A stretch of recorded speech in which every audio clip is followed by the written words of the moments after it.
রবিউল আউয়াল মাস যখন আসে, ব্যানারটা নাই, শামিয়ানাটা নাই, রাস্তাগুলিতে ফ্ল্যাগ লাগাই আর আলোকসজ্জা করি। মন্ত্রীরা আসেন, নেতারা আসেন, সিরাতুন নবী মাহফিলে দাঁড়ায় বলেন নবীর আদর্শ অনুসরণ করা ছাড়া উপায় নাই। অথচ ওনার পা থেকে শুরু করে মাথা পর্যন্ত নবীর আদর্শ নাই। আবার এই নেতা রামকৃষ্ণ মিশনে, রামকৃষ্ণ পরমহংসদেব তার মঞ্চে গিয়ে বলেন রামকৃষ্ণের নীতির ছাড়া বিকল্প কিছুই নেই। আবার গৌতম বুদ্ধের জন্মবার্ষিকী উদযাপনের জন্য সেখানে গিয়ে বলেন গৌতম বুদ্ধের অহিংস নীতি অনুসরণ করা ছাড়া জাতির জবিনাথ হওয়ার আর কোনো পথ নেই। যেখানে যায় সেই জায়গার গুলি ধরে। রবিউল আউয়াল মাস আসতে বলে আলোকসজ্জা করে, ইয়া নবী সালামু আলাইকা, ইয়া রাসূল সালামু আলাইকা। এরপরে গরম গরম জিলাপি রাসূলুল্লাহকে বুঝায় দেওয়া হলো, হে রাসূল আপনি তাকিয়ে দেখেন কত মহব্বত আপনারে করি, আপনার মহব্বতের জন্য আমাদের শহরের কোন মিষ্টির দোকানে আর মিষ্টি নাই, সব আমরা খাইয়া শেষ করছি। এই হলো মহব্বত। এই মহব্বতে এই ইমানে কাজ হবে না। এই ইমানে বলেন কাজ হবে না। কোন ইমানে কাজ হবে? রাসূলের প্রতি ইমানের অর্থ কি? এর অর্থ হচ্ছে নবী করিম সাল্লাল্লাহু আলাইহি ওয়াসাল্লাম আমাদের রাসূল, আমাদের নেতা। আমাদের রাসূল আমাদের নেতা, আমরা তার উম্মত, তার অনুসারী। অনুসারীর কাজ কি? নেতার পূর্ণাঙ্গ অনুসরণ করণ। রাসূলুল্লাহর আনুগত্য করতে হবে। এটা কে বলেছেন? আল্লাহ রাব্বুল আলামিন সূরা আলে ইমরানের মধ্যে বলেছেন কুল ইন কুনতুম তুহিব্বুনাল্লাহ ফাত্তাবিউনি ইউহিব্বুকুমুল্লাহ ওয়া ইয়াগফির লাকুম যুনুবাকুম আল্লাহু গফুরুর রহিম। হে নবী আপনি বলুন, তোমরা যদি আল্লাহকে ভালোবাসো তাহলে তোমার কাজ হচ্ছে, তোমরা যদি আল্লাহকে ভালোবাসো তাহলে তোমরা আমার আনুগত্য করো, আমার অনুসরণ করো। কার? রাসূলের। বলেন কার? রাসূলের অনুসরণ যদি তোমরা করো, খেয়াল করে শুনতেছেন তো?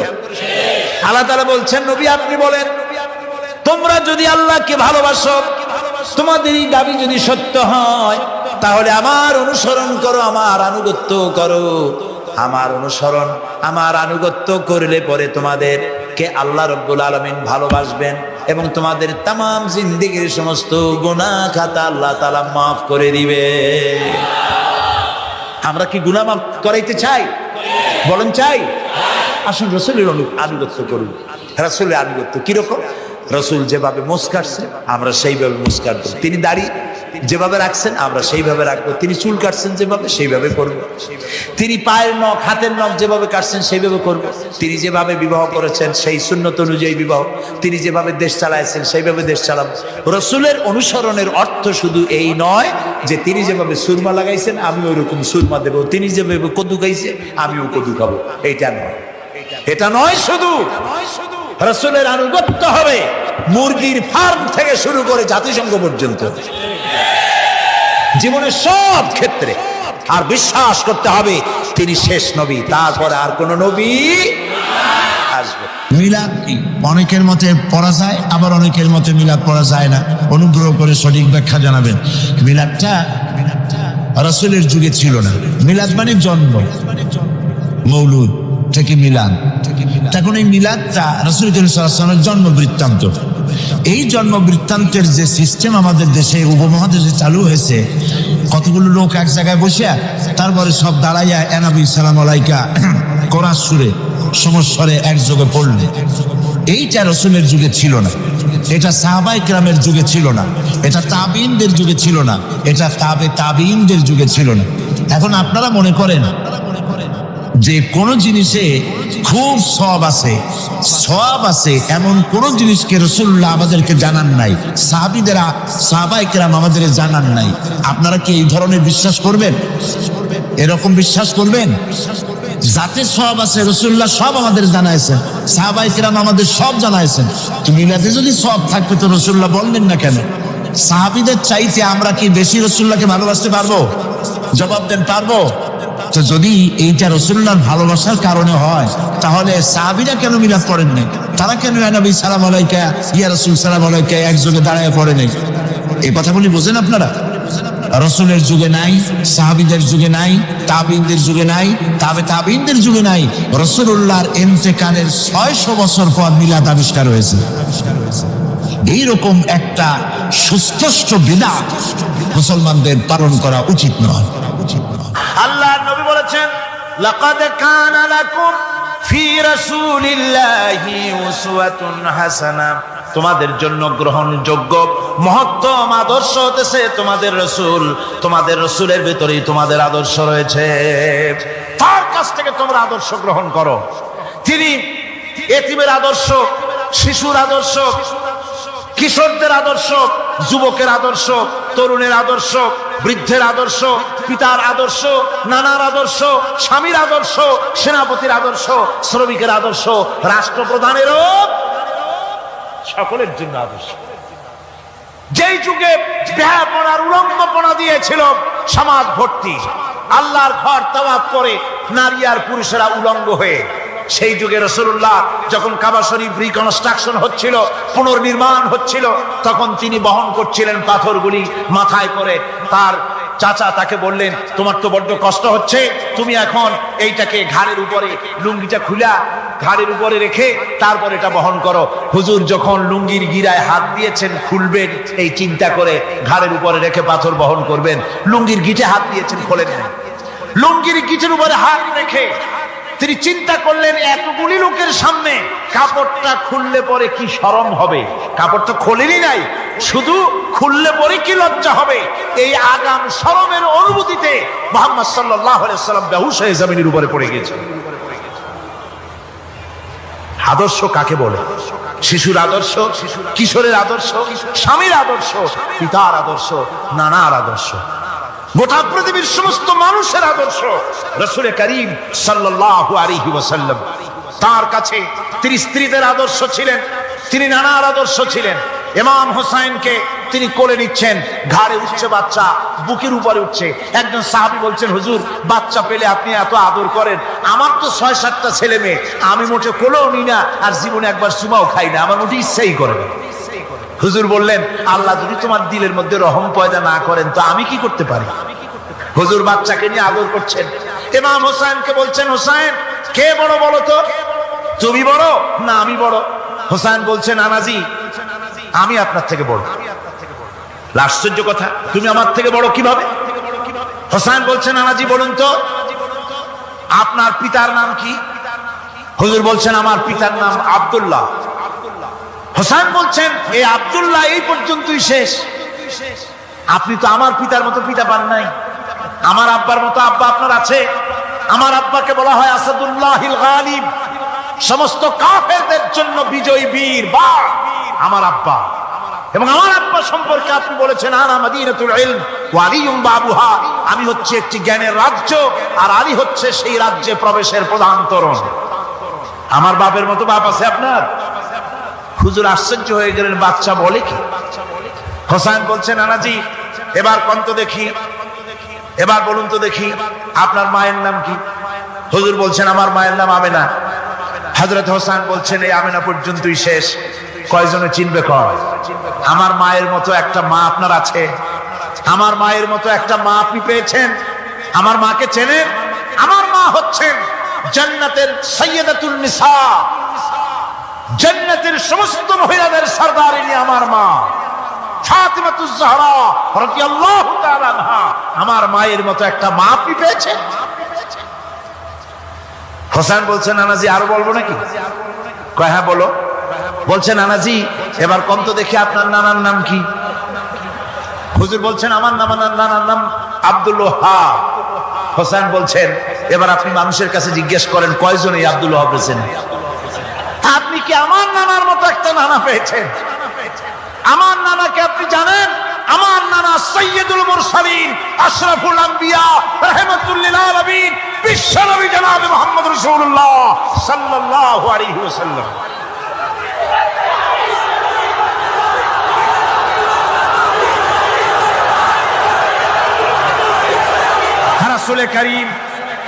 রাসূল করিম সাল্লাল্লাহু আলাইহি ওয়াসাল্লাম হোসাইনকে বুকের সাথে জড়িয়ে ধরে হোসাইনের ঠোঁটের উপরে, তার চিবুকের উপরে, তার গণ্ডদেশে, তার কপলে বারবার চুমো খেতে লাগলেন আর বললেন, নানা আমি আজকে তোমার সামনে হেরে গেলাম। সুবহানাল্লাহ ওয়া বিহামদিহি। কি আদর করতেন তিনি বাচ্চাদেরকে। রাসূলুল্লাহ রাস্তা দিয়ে যেতেন আর বাচ্চারা খেলাধুলা ছেড়ে রাসূলের কাছে ছুটে আসতো। একবার তো রাসূলুল্লাহ একটা বাচ্চার মাথায় হাত বুলিয়ে খেলা ছেড়ে দিয়ে ছুটে আসছে। হুজুর তাকে জিজ্ঞেস করলেন, তোমার সাথে যে পাখিটা থাকতো সেই লাল পাখিটা কই? ছেলে তো কেঁদে ফেললো। ছেলে বলে ফেললো যে আপনি বিশ্বনবী, আমি একটা ছোট্ট মানুষ, আমার পাখির খবর আপনি রাখেন। সুবহানাল্লাহ ওয়া বিহামদিহি। রাসূলুল্লাহ তার চরিত্র দিয়ে মানুষকে জয় করেছিলেন, মহব্বত দিয়ে। তরবারি দিয়ে ইসলাম প্রতিষ্ঠিত হয় নাই, ইসলাম এসেছে মহব্বত দিয়ে, উদারতা দিয়ে, ভালোবাসা দিয়ে। তরবারি দিয়ে ইসলাম বিজয় হয় নাই পৃথিবীর বুকে। আল্লাহ নবীর নেতৃত্ব, সূর্য যতদিন উঠবে আর ডুববে নবীজির নেতৃত্ব শেষ হবে না। ওই নেতৃত্বে আসো, রাসূলের নেতৃত্ব মেনে নাও, কোরআনের শাসন মেনে নাও, তাহলেই শান্তি পাবে তোমরা।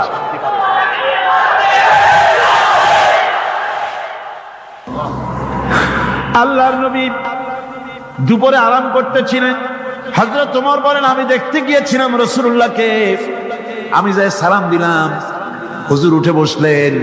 আমি দেখি খেজুরের পাতা দিয়া বুনানো দড়ি, সেই দড়ি দিয়া বুনানো খাটিয়া এখনো মক্কা মদিনায় আছে, যারা হজ করতে গেছেন দেখেছেন। ওই দড়ি দিয়া বুনানো খাটিয়া, ওর উপরে তোশক নাই, বিছানার চাদর নাই, নিজের হাত মোবারক মাথার তলে দিয়া রাসূল শুয়ে আছেন। ওমরকে দেখে হুজুর উঠে বসলেন। ওমর বলেন, আমি রাসূলের পিঠের দিকে তাকায় দেখি দড়িগুলোর দাগ কেটে আছে। আমি সহ্য করতে পারলাম না, আমি শিশুর মতো ডুকরে কেঁদে উঠলাম, বললাম, ইয়া রাসূলুল্লাহ, এই পৃথিবীর কাফির বেঈমানেরা তো শান্তি করলো দুনিয়ায়, আর আল্লাহর হাবিবের পিঠে দড়ির দাগ বরদাস্ত করতে পারছি না। আপনি আমার অনুমতি দেন, একটা তোশক আপনার জন্য বানাই দেই। হুজুর আমার বলেন, ওমর রে শোনো, দুনিয়ায় শান্তি করার জন্য আমি আসি নাই। আমি যদি হুকুম করি উহুদ পাহাড় আমার জন্য সোনায় পরিণত হয়ে যা, উহুদ পাহাড়টা আমার জন্য সোনা হয়ে যেতে পারে। আমি দুনিয়ায় শান্তির জন্য আসি নাই, এসেছি মানবতার মুক্তির জন্য। পৃথিবীর মানুষগুলিকে বাঁচাতে এসেছি, সাদা কালো মানুষের ব্যবধান দূর করতে এসেছি। রাসূলুল্লাহ নারীর অধিকার দিলেন, সাদা কালা মানুষের ব্যবধান দূর করে দিলেন। পাহাড় সমান উঁচা সাদা কালা মানুষের অধিকারকে প্রতিষ্ঠিত করলেন, বললেন মানুষে মানুষে কোনো পার্থক্য নাই। আরবের উপরে অনারবের, অনারবের উপরে আরবের, ভাষার সাদার উপরে কালোর, কালোর উপরে সাদার, কোন বর্ণ বৈষম্য ইত্যাদি দিয়ে মানুষের ফজিলত হয় না, মানুষের মর্যাদা বাড়ে। ইন্না আকরামাকুম ইনদাল্লাহি আতকাকুম। মানুষের মধ্যে মর্যাদা তোমাদের মধ্যে আল্লাহর কাছে তার যে ব্যক্তি তোমাদের মধ্যে আল্লাহকে বেশি ভয় করে। সুবহানাল্লাহ কর, সুবহানাল্লাহ কর। আমার ভাইয়েরা, নবীজি মদিনা মুনাওয়ারায় ইসলামী রাষ্ট্রের রাষ্ট্রপ্রধান হয়েছেন। আজ বাজারে যেতেছেন, যাওয়ার সময় ডেকে ডেকে বলেন, বিধবাদের বাড়ির সামনে দিয়ে যায়, তোমাদের বাজার লাগবে নাকি? এতিমের বাড়ির সামনে থেকে যায়, তোমাদের বাজার লাগবে নাকি? আমারে বলো, আমি বাজার করে এনে দেব। নিজের পেটে খাবার নাই, দুয়ারে দুয়ারে খাবার পৌঁছে গেছে, খাবারের অভাব নাই, মানুষ খাওয়া পেয়েছে, পড়া পেয়েছে, চুরি ডাকাতি বন্ধ হয়ে গেছে। হুজুর বলেন, খায়রুল কুরুনে কারনি, সর্বশ্রেষ্ঠ যুগ আমার যুগ। সুদ বন্ধ হয়ে গেল। রাসূলুল্লাহ বললেন, সুদ আর চলবে না, হারাম। সুদ বন্ধ হয়ে গেল। হুজুর ব্যাংক চালু করে দিলেন। ব্যাংকের নাম হলো বাইতুল মাল। কি নাম হলো? এই ব্যাংক যেদিন রাসূলুল্লাহ উদ্বোধন করেন, আল্লাহ নবী বাইতুল মাল ব্যাংক উদ্বোধনের দিনে যে বক্তৃতা করলেন, বুখারীতে সেই বক্তৃতা লেখা হয়ে গেল। আল্লাহ নবী বলেন, মান তারাকা দায়নান আও দিয়ান ফালাইয়া। আমার এই রাষ্ট্রের ভিতরে কোন মানুষ যদি ঋণগ্রস্ত অবস্থায় মারা যায় আর ঋণ পরিশোধ করার মতো অর্থ যদি তার কাছে না থাকে, তাহলে তার ঋণ পরিশোধের দায়িত্ব, তার বিধবা স্ত্রী আর তার এতিম বাল বাচ্চার সব দায়িত্ব আমি মুহাম্মদ সাল্লাল্লাহু আলাইহি ওয়াসাল্লাম আমার কাঁধের উপরে উঠাইয়া নিলাম। এমন সুন্দর রাষ্ট্র চালু হয়ে গেছে, মানুষ খাবার পেয়েছে, পড়ার পেয়েছে। বুড়োরা যাদের কাজ নাই, বুড়ো মানুষ কাজ করতে পারে না, তারা বসে বসে খাবারের ব্যবস্থা হয়ে গেছে। যুবকদের চাকরি হয়ে গেছে, বেকার কেউ আর বেকার নাই, সব কাজে ব্যস্ত হয়ে গেছে। মানুষের কাছে কাজ মিলেছে, কৃষক তাদের উৎপাদিত পণ্যের সঠিক মূল্য পাচ্ছে, শ্রমিক শ্রমের মর্যাদা পাচ্ছে, শ্রমিক মর্যাদা পাচ্ছে। রাসূলুল্লাহ বলেছেন শ্রমিক আর মালিক মনিব আর গোলামের সম্পর্ক না, সম্পর্ক ভাই ভাই। সম্পর্ক কি? শ্রমিকের মর্যাদা রাসূলুল্লাহ এভাবে দিলেন, নিজে শ্রম দিলেন। মদিনার 8 বছর চলে যাওয়ার পর হযরত আয়েশা রাসূলুল্লাহকে দেখলেন মাজা কুজা। হযরত আয়েশা বলেন, হুজুর মাজাটা কুজা কেন? বয়সের কারণে হলো নাকি? হুজুর বলেন, না, বয়সের কারণে হয় নাই। এই মদিনার চতুর্দিকে কাফির বেঈমানেরা যখন মদিনাকে আক্রমণ করেছিল, আমি তখন মদিনার চতুর্দিকে খন্দক পরিখা খনন করেছিলাম, 3 মাইল লম্বা, 15 ফিট গভীর, 30 ফিট চওড়া। সাহাবীরা মাটি কেটেছে, আমি মাটি বহন করেছি, আবার আমি মাটি কেটেছি, সাহাবীরা মাটি কেটেছে। মাটি কেটে আর মাটির ঝুড়ি বহন করে করে কোমরে যে বেদনা হয়েছিল, আজ পর্যন্ত সেই বেদনা সেরে যায় নাই। এই হলো আমার রাসূল, এ হলো বিশ্ব নবী। এ কি নবী? চিল্লা এখন, কি নবী?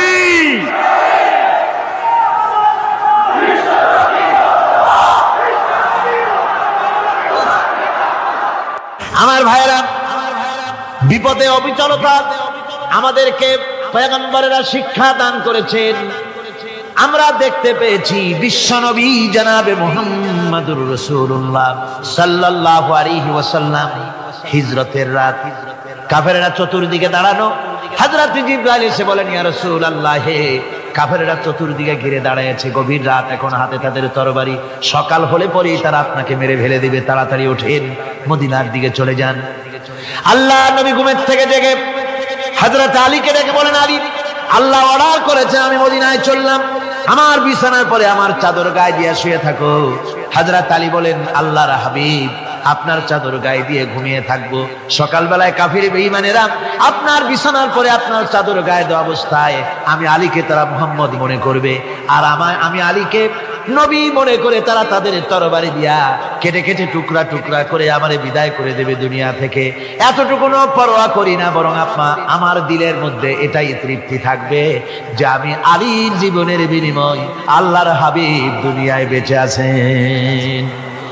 নবীজি ঘরের থেকে বেরোলেন, চতুর্দিকে কাফেররা দাঁড়ানো। আল্লাহ নবী হাতে এক মুষ্টি বালু হাতে নিয়ে শাহাতেল ওযু পড়ে 3 বার দম করে বালুগুলো ছেড়ে দিলেন।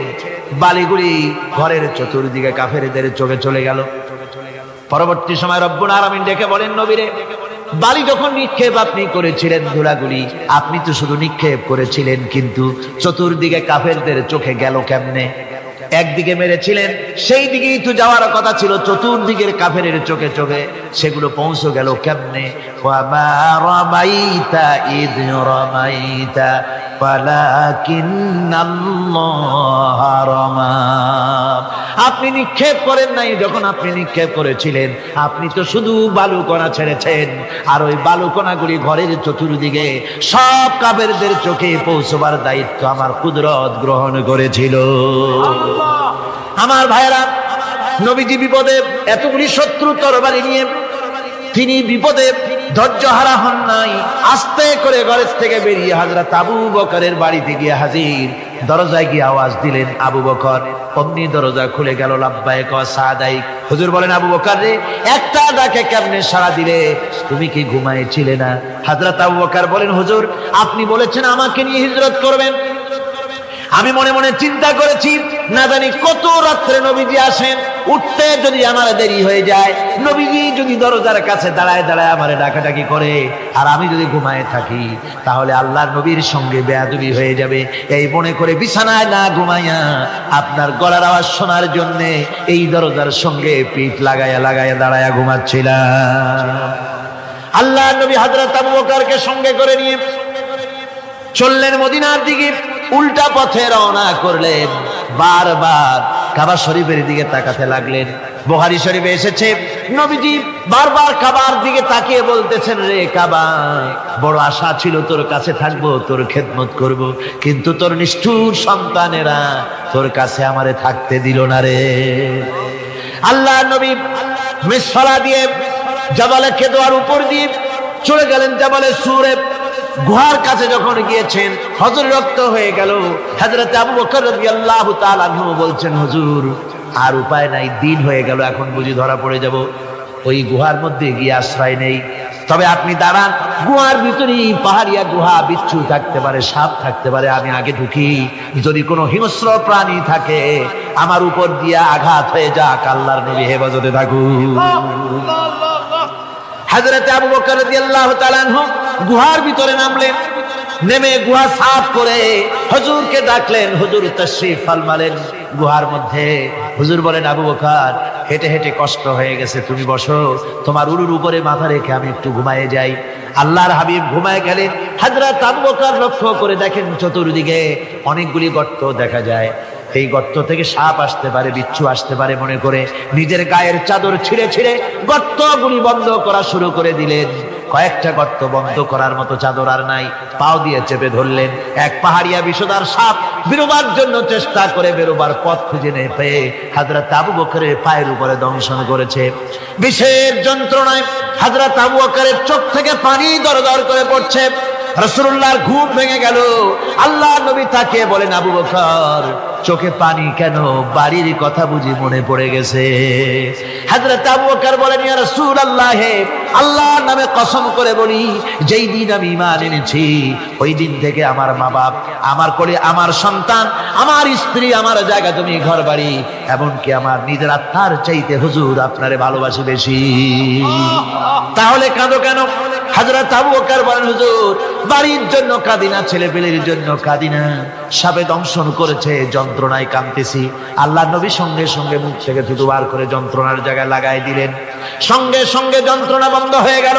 হুজুর বললেন, আবু বকর, প্রথম যখন তোমার এই আঘাত করেছিল সাপে, আমাকে কেন তাড়াতাড়ি বলো নাই? এতক্ষণ তো তোমার কষ্ট হতো না। হযরত আবু বকর বলেন, ইয়া রাসূলুল্লাহ, ওটা তো সাপে কাটার যন্ত্রণা, ওই যন্ত্রণায় আমার রক্ত জ্বলতেছে, যন্ত্রণায় আমার কলেজাটা যদি ফেটেও যেত। আল্লাহর হাবিব আরাম ফরমাচ্ছিলেন, আমি তাকে আরামে বিঘ্ন ঘটাতে পারতাম না। আমার ভাইয়েরা, হযরত আবু বকর, হযরত রাসূল দুজন বসে আছেন। এমনি সময় কাফের বেঈমানেরা খুঁজতে খুঁজতে জায়গা মতো এসে গেছে। একজনে বলে ভিতরে আছে, আর একজনে বলে নাই। পায়ের যদি থাকবে তাহলে মাকড়সায় জাল বুনালো কি করে, পাখি ডিম পেড়ে বসে আছে কি করে, তাদের সন্দেহ হতে লাগলো। এর মধ্যে নাই, একজন বলে আছে আর একজন বলে নাই। হযরত আবু বকর ভয়ের চোটে কেঁদে ফেলেছেন, হুজুর আর উপায় নাই। এই যে অবস্থান, এই অবস্থার ভিতরে, এই অবস্থার ভেতরেও আল্লাহ নবী এতটুকু ঘাবড়ে যান নাই। শত্রুরা তরবারি নিয়ে এসেছে, সুযোগ পেলেই একটু তাকালেই দেখতে পাবে, তুলে মেরে ফেলে দেবে। আল্লাহর হাবিব মোটেই ধৈর্য হারালেন না, এতটুকু হতাশ হলেন না। আল্লাহ পাকের হাবিব তার সাথীকে কি বললেন? তখন কোরআনে কারীম সূরা তাওবার মধ্যে আল্লাহ তা উদ্ধৃত করেছেন মুমিনদের জন্য, ইযহুমা ফিল গার ইয ইয়াকুলু লিসাহিবিহি লা তাহজান ইন্নাল্লাহা মা'ানা। ও আমার সাথী, ও বন্ধু, ভয় করো না, চিন্তা করো না, আমরা মাইনরিটি নই, আমরাই মেজরিটি। তার কারণ আল্লাহ আমাদের সাথে আছেন। সুবহানাল্লাহ। রাসূলুল্লাহ সাল্লাল্লাহু আলাইহি ওয়াসাল্লাম অত্যন্ত সাদাসিধে জীবন যাপন করতেন। হিজরত করে মদিনায় গিয়ে ইসলামী রাষ্ট্র কায়েম করার পরও তার দারিদ্রতা কাটেনি। হাদিসে এসেছে সে কথা। হযরত আবু হুরায়রা রাদিয়াল্লাহু তাআলা আনহু বলেন, আমি রাসূলুল্লাহর কাছে গেলাম, হুজুরকে গিয়ে সালাম করলাম। আল্লাহর নবী সালামের জবাব দিলেন, কিন্তু দেখতে পেলাম মুখ নড়ে, আওয়াজ বেরোলো না। কারণ কি? কাছে গিয়ে দেখি নবীজি ক্ষুধার যন্ত্রণায় কথা বলতেছেন, আওয়াজ বেরোতেছে না। এত ক্ষুধা লেগেছে আল্লাহর নবীর। 2-4 দিন চলে গেছে, খাবার নাই। রাসূলুল্লাহ সমস্ত গনিমতের মাল যাকাত সৎকার মালগুলি, খাদ্য দ্রব্যগুলি দুহাতে বিতরণ করেছেন। নিজের পেটে খাবার নাই, মানুষকে দিতেছেন। দিতে দিতে এশার নামাজ পড়ে নবীজি ঘরের মধ্যে প্রবেশ করে হযরত আয়েশা সিদ্দিকা রাদিয়াল্লাহু তাআলা আনহাকে ডেকে বলেন, আয়েশা রে, সারাদিন কষ্ট করেছি, দারুণ ক্ষুধা লেগেছে, তাড়াতাড়ি করে কিছু খাবার আমারে এনে দাও। হযরত আয়েশা হুজুরের ক্ষুধার্ত শ্রান্ত ক্লান্ত চেহারার দিকে তাকাইয়া হযরত আয়েশা কেঁদে ফেলেছেন।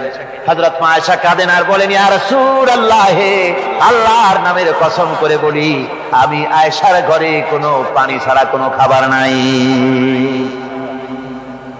এই ছিল রাসূলের আদর্শ। হাদিস শরীফে এসেছে, আল্লাহর নবী বলেন, তোমরা যদি রাষ্ট্রীয় ক্ষমতায় যাও, বাড়ি না থাকলে সরকারি খরচ একটা বাড়ি নিতে পারো। তোমার যদি যানবাহন না থাকে, সরকারি খরচে যানবাহন নিতে পারো। ছেলে মেয়ের কাপড় চোপড়, লেখাপড়া, শিক্ষা, চিকিৎসার জন্য যদি না থাকে, তাহলে তুমি সরকার থেকে নিতে পারো। কিন্তু এর থেকে এক চুল পরিমাণ যদি পাও বাড়াও, সরকারের মাল জনগণের মাল, এর থেকে প্রয়োজনের বাইরে যদি তুমি নিজের জন্য নিতে থাকো, কিয়ামতের দিন আল্লাহর দরবারে চোরের কাতারে তোমারে দাঁড়ানো লাগবে। দুনিয়ায় যত সম্মান পাও না কেন, কিয়ামতে আল্লাহর দরবারে কিসের কাতারে দাঁড়াবে? চোরের কাতারে দাঁড়াতে হবে। রাসূল পাক সাল্লাল্লাহু আলাইহি ওয়াসাল্লাম এমন এক সমাজ কায়েম করেছিলেন। আমার হতাশাগ্রস্ত ছাত্ররা, যেসব ছাত্ররা সমাজতন্ত্র তোমরা করো, যারা সমাজতন্ত্র করতে হতাশাগ্রস্ত হয়েছে, এখন যাবো কোথায় বলে হতাশ হয়ে গিয়েছো তোমরা, আমরা তোমাদেরকে দাওয়াত দেই, কোরআনের মাহফিল থেকে দাওয়াত দেই, ফিরে আসো। হতাশ হওয়ার কোনো কারণ নাই। লেনিন মরার, ও মরে গেছে। কার্ল মার্কস মরার, মরে গেছে, পচে গেছে, গলে গেছে, দুনিয়া থেকে শেষ হয়ে গিয়েছে। আল্লাহ নবীর নেতৃত্ব, সূর্য যতদিন উঠবে আর ডুববে, নবীজির নেতৃত্ব শেষ হবে না। ওই নেতৃত্বে আসো, রাসূলের নেতৃত্ব মেনে নাও, কোরআনের শাসন মেনে নাও, তাহলেই শান্তি পাবে তোমরা।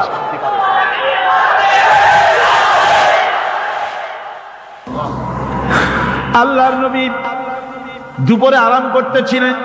হযরত ওমর বলেন, আমি দেখতে গিয়েছিলাম রাসূলুল্লাহকে, আমি যাই সালাম দিলাম, হুজুর উঠে বসলেন। আমি দেখি খেজুরের পাতা দিয়া বুনানো দড়ি, সেই দড়ি দিয়া বুনানো খাটিয়া এখনো মক্কা মদিনায় আছে, যারা হজ করতে গেছেন দেখেছেন। ওই দড়ি দিয়া বুনানো খাটিয়া, ওর উপরে তোশক নাই, বিছানার চাদর নাই, নিজের হাত মুবারক মাথার তলে দিয়া রাসূল শুয়ে আছেন। ওমরকে দেখে হুজুর উঠে বসলেন। ওমর বলেন, আমি রাসূলের পিঠের দিকে তাকায় দেখি দড়িগুলোর দাগ কেটে আছে। আমি সহ্য করতে পারলাম না, আমি শিশুর মতো ডুকরে কেঁদে উঠলাম, বললাম, ইয়া রাসূলুল্লাহ, এই পৃথিবীর কাফির বেঈমানেরা তো শান্তি করলো দুনিয়ায়, আর আল্লাহর হাবিবের পিঠে দড়ির দাগ বরদাস্ত করতে পারছি না। আপনি আমার অনুমতি দেন, একটা তোশক আপনার জন্য বানাই দেই। হুজুর আমার বলেন, ওমর রে, শোনো, দুনিয়ায় শান্তি করার জন্য আমি আসি নাই।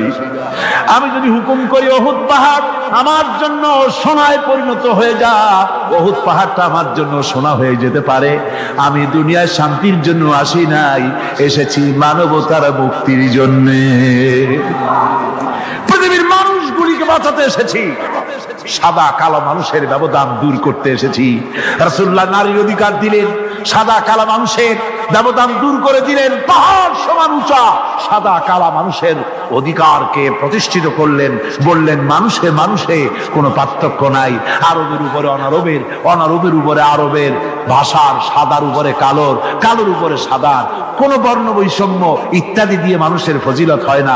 মানুষের মর্যাদা বাড়ে। ইন্না আকরামাকুম ইনদাল্লাহি আতকাকুম, মানুষের মধ্যে মর্যাদা তোমাদের মধ্যে আল্লাহর কাছে তার যে ব্যক্তি তোমাদের মধ্যে আল্লাহকে বেশি ভয় করে। সুবহানাল্লাহ কর, সুবহানাল্লাহ কর।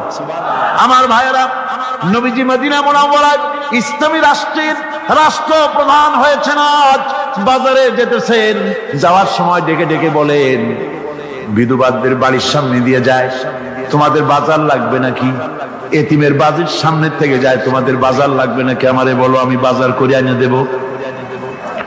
নিজের পেটে খাবার নাই, দুয়ারে দুয়ারে খাবার পৌঁছে গেছে, খাবারের অভাব নাই, মানুষ খাওয়া পেয়েছে, পড়া পেয়েছে, চুরি ডাকাতি বন্ধ হয়ে গেছে।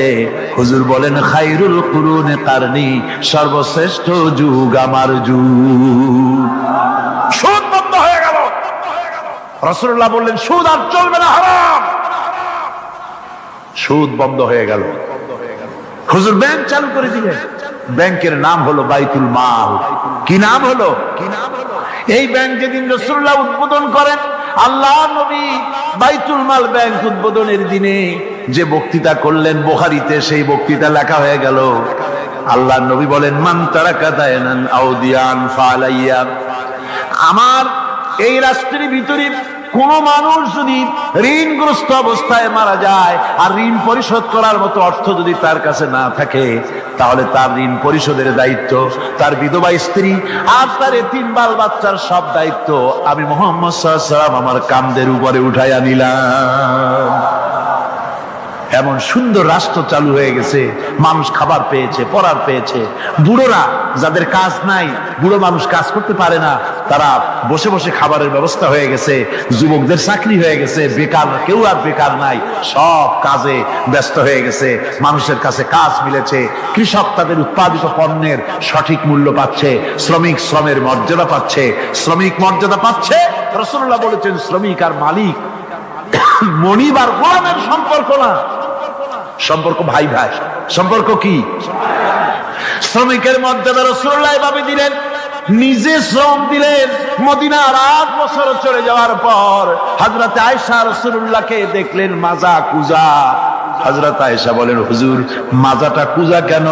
বয়সের কারণে হলো নাকি? হুজুর বলেন, না, বয়সের কারণে হয় নাই। এই মদিনার চতুর্দিকে কাফির বেঈমানেরা যখন মদিনাকে আক্রমণ করেছিল, আমি তখন মদিনার চতুর্দিকে খন্দক পরিখা খনন করেছিলাম। 3 মাইল লম্বা, 15 ফিট গভীর, 30 ফিট চওড়া।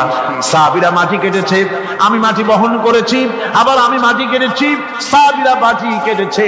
মাটি কেটে আর মাটির ঝুড়ি বহন করে করে কোমরে যে বেদনা হয়েছিল, আজ পর্যন্ত সেই বেদনা সেরে যায় নাই। এই হলো আমার রাসূল, এ হলো বিশ্ব নবী। কি নবী? চিল্লা এখন, কি নবী?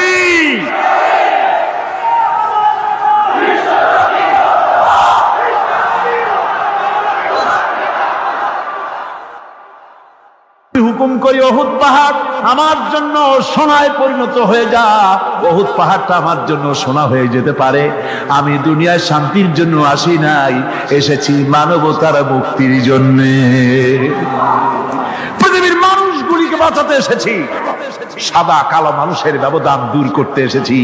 রাসূলুল্লাহ নারীর অধিকার দিলেন, সাদা কালো মানুষের ব্যবধান দূর করে দিলেন। পাহাড় সমান উঁচা সাদা কালা মানুষের অধিকারকে প্রতিষ্ঠিত করলেন, বললেন মানুষে মানুষে কোনো পার্থক্য নাই।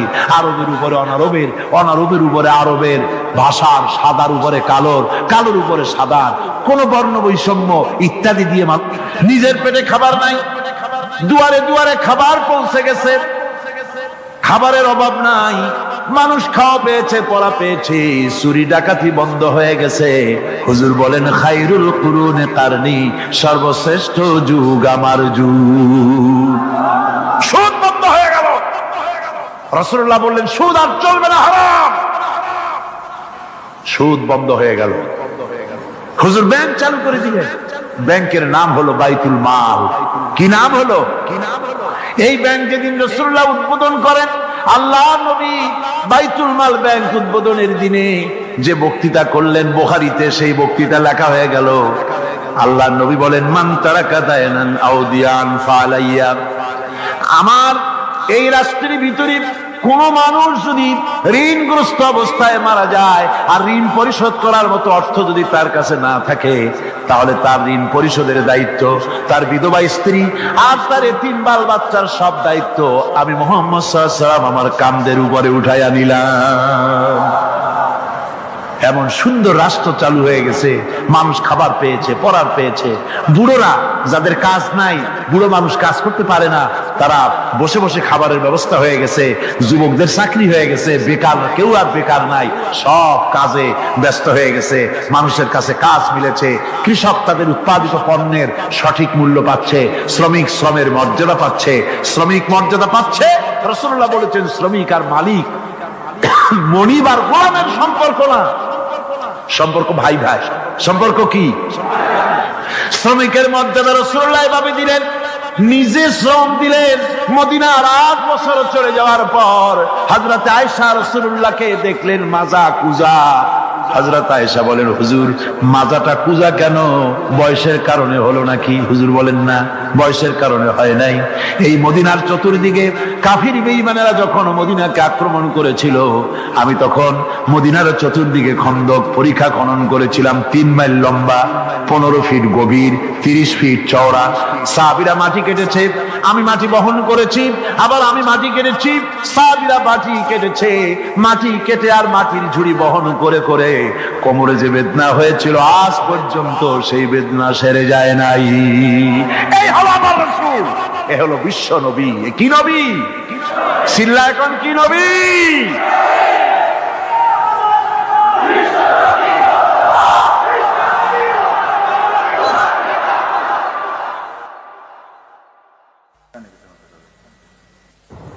বিসমিল্লাহির রহমানির রহিম।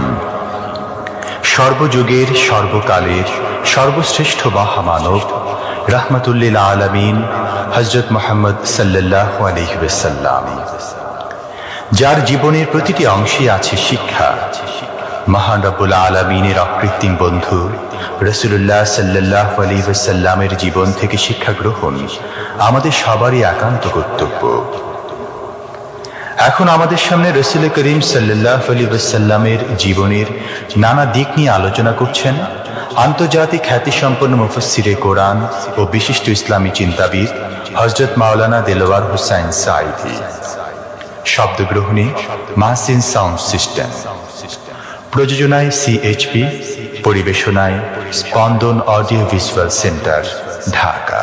আল্লাহ রাব্বুল আলামিন বলেন, মা ইয়ানতিকু আনিল হাওয়া ইন হুয়া ইল্লা ওয়াহিয়ুন ইউহা। আমার নবী নফসকে অনুসরণ করে, প্রবৃত্তিকে অনুসরণ করে কোনো কথা বলেন না। আমার নবী যেটা বলেন সেটা হলো ওহী। আমি যা বলতে বলি তাই তিনি বলেন। ওয়ালাউ তাকাব্বালা আলাইনা বা'দাল আকাবিল।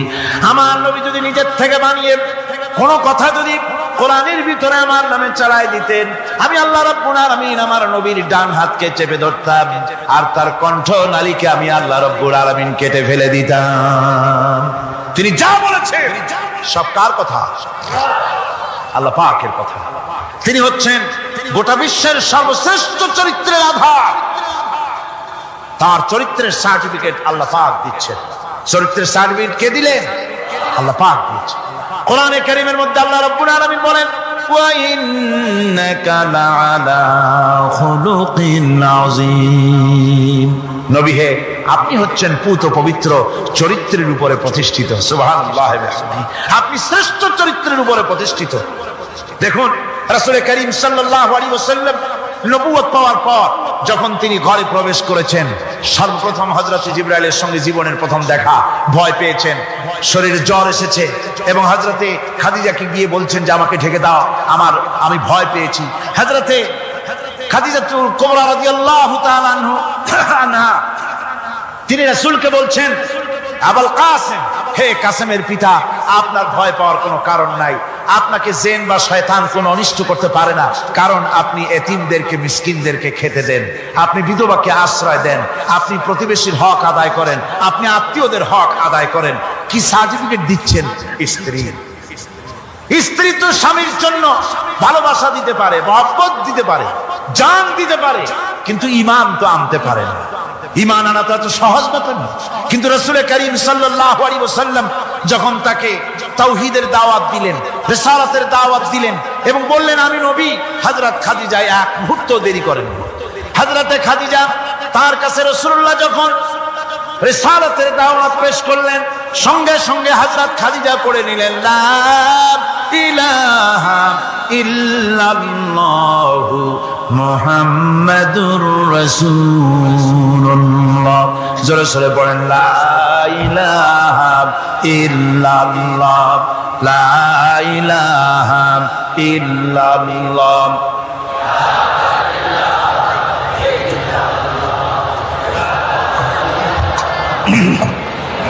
মুহাব্বতের সাথে জোরে সরে পড়েন, লা ইলাহা।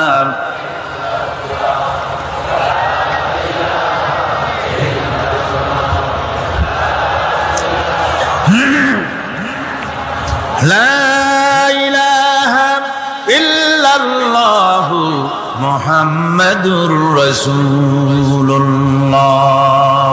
আমার বন্ধুগণ, রাসূল করিম সাল্লাল্লাহু আলাইহি ওয়াসাল্লামের উপরে স্ত্রী ঈমান আনলেন। খাদেম ছিলেন হযরতে যায়েদ। খাদেম তো তার প্রভুর জন্য জান দিতে পারে, মাল দিতে পারে, মহব্বত করতে পারে, সব পারে। খাদেম ঈমান আনতে পারে না, যেহেতু খাদেমের কাছে তার সাহেবের ইনস এন্ড আউট, তার ভেতর বাইরে সবকিছুই পরিষ্কার থাকে। হযরতে রাসূলের খাদেম ছিলেন হযরতে যায়েদ। হযরত যায়েদ তার উপরে যখন 15 বছর খাদেম ছিলেন রাসূলুল্লাহ, হুজুর যখন তার কাছে দাওয়াত পেশ করলেন, যখন রিসালাতের দাওয়াত পেশ করলেন, তাওহীদের দাওয়াত দিলেন, খাদেম যায়েদ একটু চিন্তা করলেন না, সাথে সাথে পড়লেন লা ইলাহা ইল্লাল্লাহু মুহাম্মাদুর রাসূলুল্লাহ। রাসূলের বন্ধু ছিলেন হযরত আবু বকর সিদ্দিক রাদিয়াল্লাহু তাআলা আনহু। 20 বছরের বন্ধু। কত বছরের বন্ধু? 20 বছর। 20 বছর বসে একজন বন্ধু আর একজন বন্ধুকে চিনতে মোটেই কিছু বাকি থাকে না। হযরত আবু বকর রাদিয়াল্লাহু তাআলা আনহু তার কাছে যখন রাসূলুল্লাহ নবুয়তের দাওয়াত পেশ করলেন, হযরতে আবু বকর রাদিয়াল্লাহু তাআলা আনহু এক মুহূর্ত দেরি করেন নাই, বলেছেন আপনার চরিত্র নবুয়তের চরিত্র। আগেই বুঝতে পেরেছি সাধারণ মানুষের চরিত্র এমন হতে পারে না। তিনিও কালেমা পড়ে মুসলমান হয়ে গেলেন। সাহাবায়ে কেরাম রাসূলের প্রতি এই মহব্বত, এই শ্রদ্ধা তারা পোষণ করেছেন। নবী তার চরিত্র দিয়ে মানুষের সামনে নিজেকে প্রকাশ করেছেন। তার চরিত্র দুই রকম ছিল না, চরিত্র একরকম ছিল। ব্যক্তিগত চরিত্র আর পারিবারিক চরিত্র দুরকম না। তার ব্যক্তিগত যে চরিত্র ওইটাই ছিল তার ঘরের চরিত্র, যেটা ছিল ঘরের সেটাই ছিল বাইরের। হযরত আয়েশা সিদ্দিকা রাদিয়াল্লাহু তাআলা আনহা সাহাবীদের প্রশ্নের জবাবে বলেছেন রাসূলের চরিত্র হচ্ছে কোরআন। রাসূলের চরিত্র কি? কোরআন। রাসূলুল্লাহ এই পৃথিবীতে কেন আসছেন? আসার কারণ হলো তিনি হচ্ছেন আদর্শ। আল্লাহর নবী বলেছেন লাকাদ কানা লাকুম ফি রাসূলিল্লাহি উসওয়াতুন হাসানা, তোমাদের জন্য গ্রহণযোগ্য মহত্তম আদর্শ হতেছে তোমাদের রাসূল। তোমাদের রাসূলের ভিতরেই তোমাদের আদর্শ রয়েছে। তার কাছ থেকে তোমরা আদর্শ গ্রহণ করো। তিনি এতিমের আদর্শ, শিশুর আদর্শ, কিশোরদের আদর্শ, যুবকের আদর্শ, তরুণের আদর্শ, বৃদ্ধের আদর্শ, পিতার আদর্শ, নানার আদর্শ, স্বামীর আদর্শ, সেনাপতির আদর্শ, শ্রমিকের আদর্শ, রাষ্ট্রপ্রধানেরও সকলের জন্য আদর্শ। খোদ রাসূল করিম সাল্লাল্লাহু আলাইহি ওয়াসাল্লামকে লক্ষ্য করে আল্লাহ রাব্বুল আলামিন বলেন, নবীজি আপনি এতিমদের সঙ্গে সদ্ব্যবহার করবেন, এতিমদের ব্যাপারে আপনি দায়িত্ব পালন করবেন। কারণ হলো আপনিও তো এক সময় এতিম ছিলেন, এতিমের ব্যাপারে দায়িত্ব পালন করবেন। কোরআনে কারীমে রব্বুল আলামিন বলেন আলাম ইয়াজিদকা ইয়াতীমান ফাওয়া, ও নবী আমি কি আপনাকে এতিম অবস্থায় পাই নাই? আর তারপরে আমি কি আপনাকে আশ্রয় প্রদান করিনি? আপনাকে আমি এতিম অবস্থায় পেয়েছি, এরপরে আপনাকে আশ্রয় দিচ্ছি। রাসূল তো এতিমদের সর্দার। পৃথিবীর কোন এতিম যেন বলতে না পারে নবীজি আমার ব্যাপারে কি বলবেন, আমি তো এতিম মানুষ, আর তিনি আমার ব্যাপারে কিভাবে আমার দরদ বুঝবেন। নবীজিকে আল্লাহ পাক কেমন এতিম বানালেন, সমস্ত দুনিয়ার এতিমদের সর্দার বানালেন। মায়ের পেটে যখন তিনি ছিলেন 6 মাসের সময় মায়ের পেটে থাকাকালীন বাপের এতিম হয়ে গেলেন। যখন প্রসব বেদনা শুরু হয়েছে মায়ের, দুনিয়ায় যখন তিনি আসবেন, হযরতে আমেনা ঘরের ভিতরে বসে তার অবস্থাটা কি? এই সন্তান পৃথিবীতে আসতে পরে যিনি সবচাইতে বেশি খুশি হবেন তিনি তো আজ দুনিয়ায় নাই। মনের ভিতরে কত কষ্ট।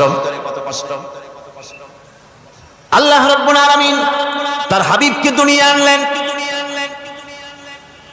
রাসূলের দাদা ঘরের সামনে তাঁবুর সামনে দাঁড়ায়া তায়েফ থেকে আগত সাদিয়া গোত্রের লোকদেরকে বলতেছেন, এই ঘরের ভিতরে একটা এতিম বাচ্চা আছে, বেশি টাকা করি দেওয়া যাবে না, যদি দয়া হয় নিয়ে যাও।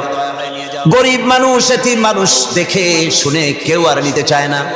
সবশেষে এলেন ভাগ্যবতী মেয়ে, ভাগ্যবতী মহিলা হযরতে হালিমাতুস সাদিয়া। তিনি এসেছেন, কোনো ছেলে পেলে পায় নাই, সকলের শেষে তিনি এসেছেন। আব্দুল মুত্তালিব বলছেন এই ঘরের মধ্যে একটা এতিম বাচ্চা আছে, দয়া হলে নিয়ে যেতে পারো। তিনি স্বামীর সঙ্গে পরামর্শ করলেন, এরপরে বললেন যদি দেখতে অন্তত ভালো হয়, মন যদি ভালো লাগে নিয়ে যাব, একেবারে খালি হাতে ফিরে যাওয়ার চাইতে তো ভালো।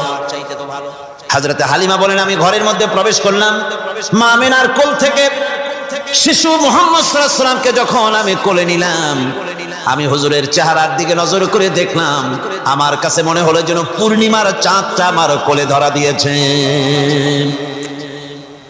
রাসূল কি শিশু মুহাম্মদ সাল্লাল্লাহু আলাইহি ওয়াসাল্লাম কি যখন নিয়ে বাড়ির দিকে রওনা হলাম, যে গাধা আমার সকলের পেছনে এসেছে সেই গাধা এখন সকলের আগে ছুটে চলে যায়। এরপরে বাড়ি যখন নিয়ে গেলাম, কুয়ায় পানি বাড়লো, গাছে ফসল বাড়লো, খেজুর গাছে খেজুর বাড়তে লাগলো, জমিনে ফলন বেড়ে গেল। রাসূলের দুধ বোন সাইমা রাসূলকে নিয়ে মুহাম্মদ সাল্লাল্লাহু আলাইহি ওয়াসাল্লাম তাকে দোলনা নিয়ে দোল দিতেছে। কি আশ্চর্য অবস্থা! সাইমা তাকে দোল দিচ্ছে আর বলতেছে বেঁচে থাকুক মুহাম্মদ সাল্লাল্লাহু আলাইহি ওয়াসাল্লাম, সে দীর্ঘজীবী হোক। কবি লিখতেছেন কি আশ্চর্য কথা, বেদুইন বালিকা কারে নিয়ে দোল দেয় সে কি তা জানে? বিশ্বনবী মুহাম্মদ রাসূলুল্লাহ সাল্লাল্লাহু আলাইহি ওয়াসাল্লাম এভাবে এতিম অবস্থায় জীবন তার শুরু হলো। যখন তিনি ফিরে এলেন 6 বছর বয়সের সময়, যখন মায়ের কাছে তিনি ফিরে এসেছেন, প্রতিদিন তিনি খেলা দেখতে যান ময়দানে। ইতিহাসের মধ্যে লেখা হয়েছে মা প্রতিদিন সন্ধ্যার সময় তাকে ফিরে পান। আজকে সন্ধ্যা হয়ে গেছে, শিশু মুহাম্মদ সাল্লাল্লাহু আলাইহি ওয়াসাল্লাম বাড়ি ফেরেন না। কারণ কি? কেন বাড়ি ফেরে না? সন্ধ্যার দিকে তিনি চলে গিয়েছেন পাহাড়িয়া ময়দানে, যে দেখেন ধুধু করতেছে, চতুর্দিকে সন্ধ্যা হয়ে গেছে, অন্ধকার হয়ে গেছে, কোনো ছেলে পেলে নাই, কেউ নাই। পাহাড়ের পাদদেশে বসে শিশু মুহাম্মদ সাল্লাল্লাহু আলাইহি ওয়াসাল্লাম কাঁদতেছেন। মা প্রশ্ন করলেন, বাবারে সন্ধ্যা উত্তীর্ণ হয়ে গেল, কেন একা একা বসে বসে কাঁদো? তিনি বলছেন, মাজি আজ কদিন খেলা দেখতে আসলাম ময়দানে, প্রতিদিন দেখি যখন সন্ধ্যা হয়ে যায় মুরব্বী শ্রেণীর কিছু লোক আসে, ছেলেকে নাম ধরে ডাক দেয়, ছেলেরা দৌড়ে তারা বাবার কাছে চলে যায়, আর বাবা ছেলেকে কোলে নিয়ে মুখে চুমা দিয়া বাড়ির দিকে নিয়ে যায়। আমি আজ কদিন পর্যন্ত এই ময়দানে এলাম, কোনদিন সন্ধ্যা বেলায় তো কেউ এসে আমাকে মুহাম্মদ বলে একটা ডাক দিল না। আমার আব্বা কি নাই? আল্লাহ রাব্বুল আলামিন বলেন, এতিম অবস্থায় পেয়ে আমি কি আপনাকে আশ্রয় দেই নাই? আপনাকে আমি পেয়েছি এতিম অবস্থায়, এরপরে আমি আপনারে আশ্রয় দিলাম। ওয়া ওয়াজাদাকা দাল্লান ফাহাদা, এরপরে আমি আপনাকে পথ হারা পেলাম, আমি আপনাকে পথের দিশা দিয়া দিলাম। ওয়া ওয়াজাদাকা আইলান ফাআগনা, এরপরে আমি আপনাকে দরিদ্র অবস্থায় পেয়েছি, তারপরে আমি আপনার দারিদ্র মুক্ত করেছি আপনাকে। সুতরাং ফাআম্মাল ইয়াতীমা ফালা তাকহার ওয়া আম্মাস সাইলা ফালা তানহার ওয়া আম্মা বিনি'মাতি রাব্বিকা ফাহাদ্দিস। সুতরাং নবী, এতিমের প্রতি নির্মম ব্যবহার করো না, এতিমের প্রতি ভালো ব্যবহার করো, নির্মমতা দেখাইও না। আর ভিক্ষুককে ধমক দিও না, রূঢ়তা দেখিও না, আর আল্লাহর নিয়ামতের প্রশংসা করো। বহুত মানুষ আছে এতিমরে গলায় ধাক্কা দেয়। মানুষ যখন ভিক্ষা নিতে আসে, গরিব মানুষ ভিক্ষা চাইতে আসছে, ওই মেয়ে আত্মাহিত জানো, দোয়া কুরুজ জানো, বাড়ি যেয়ে কাজ করবা, এই সব আজে বাজে কথা বলিয়া ভিক্ষা দেয় না।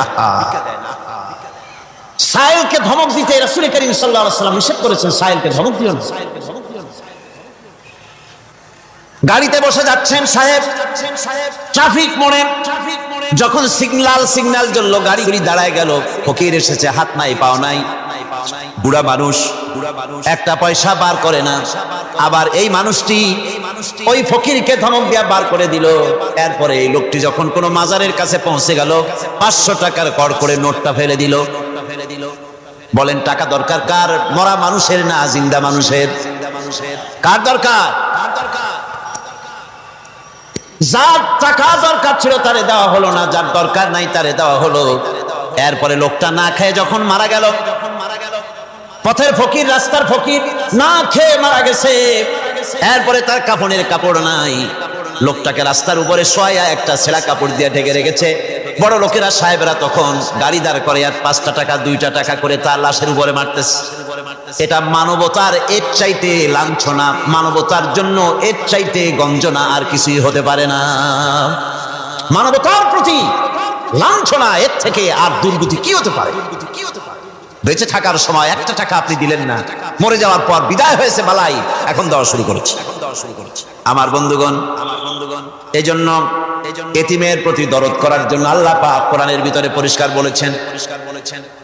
রাসূল করিম সাল্লাল্লাহু আলাইহি ওয়াসাল্লাম নিজে এতিম ছিলেন, আর এতিমের প্রতি তার এত দরদ ছিল, একবার তিনি ঈদের দিকে নামাজ পড়ার জন্য যাচ্ছেন।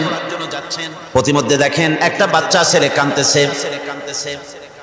এই রাস্তায় কত মানুষ গেল, কেউ দাঁড়ালো না থমকে, বাচ্চার ক্রন্দন কাউকে থামাইতে পারলো না।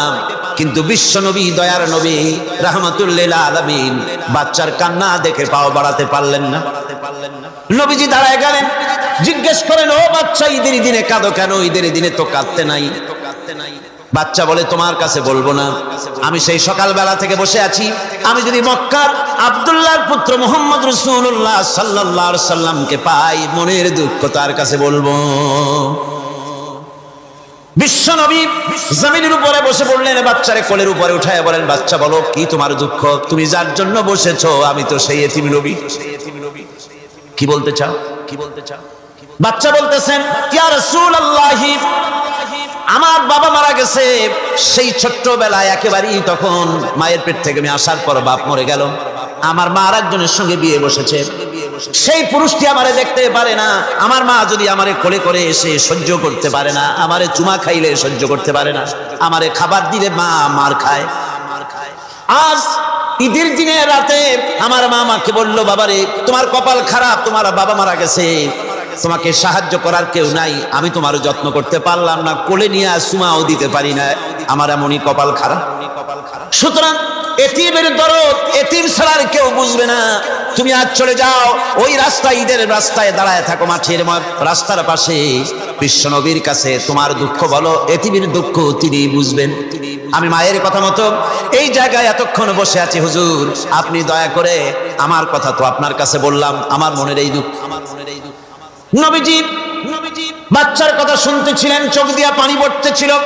বাচ্চাকে বুকের সঙ্গে জড়িয়ে ধরে নবীজি বলেন, ও এতিম, মুহাম্মদ সাল্লাল্লাহু আলাইহি ওয়াসাল্লাম যদি তোমার পিতা হন আর হযরতে আয়েশা যদি তোমার মা হয়ে যায়, বলো তোমার মনের দুঃখ মেটে নাকি?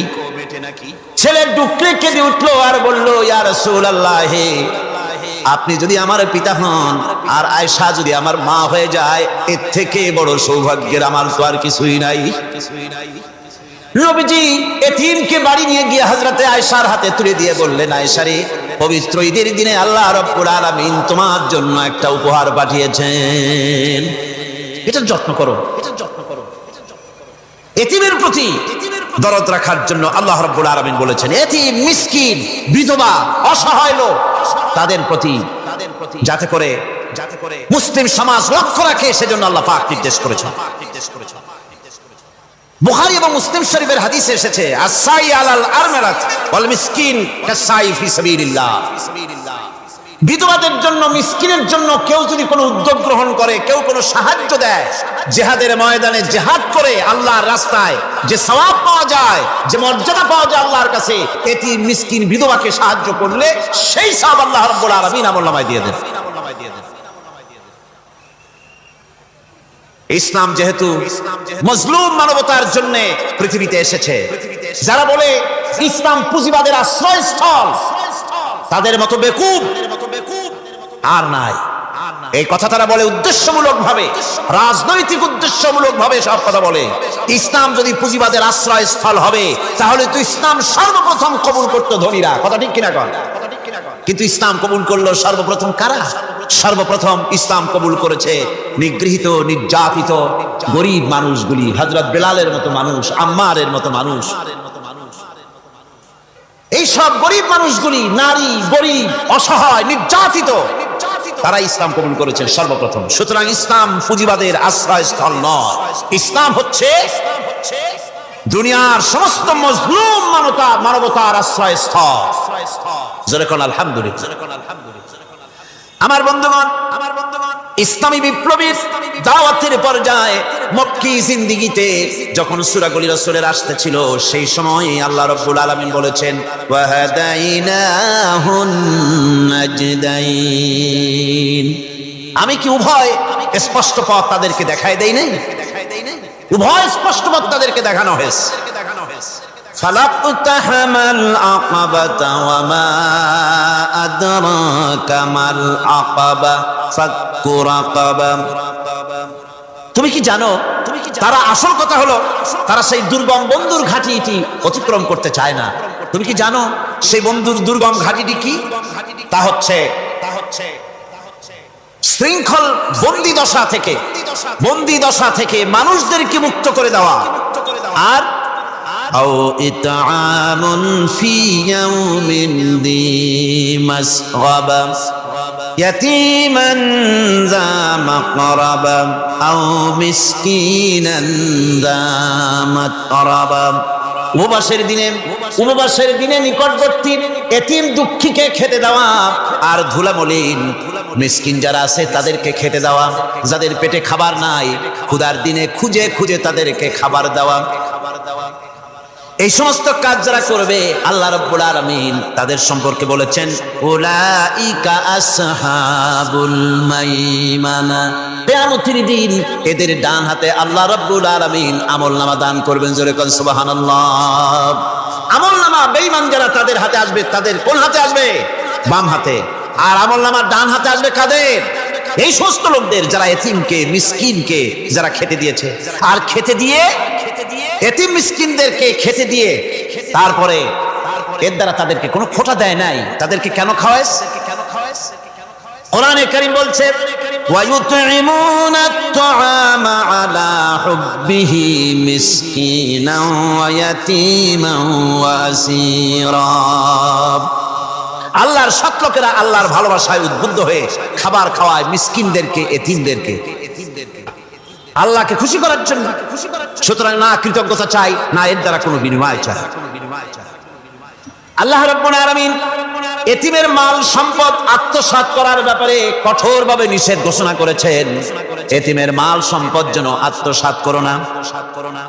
কোরআনে কারিমে স্পষ্ট ভাষায় বলা হয়েছে ওয়াতুল ইয়াতামা আমওয়ালাহুম ওয়া লা তাবাদদালুল খাবিসা বিত-তাইয়্যিব।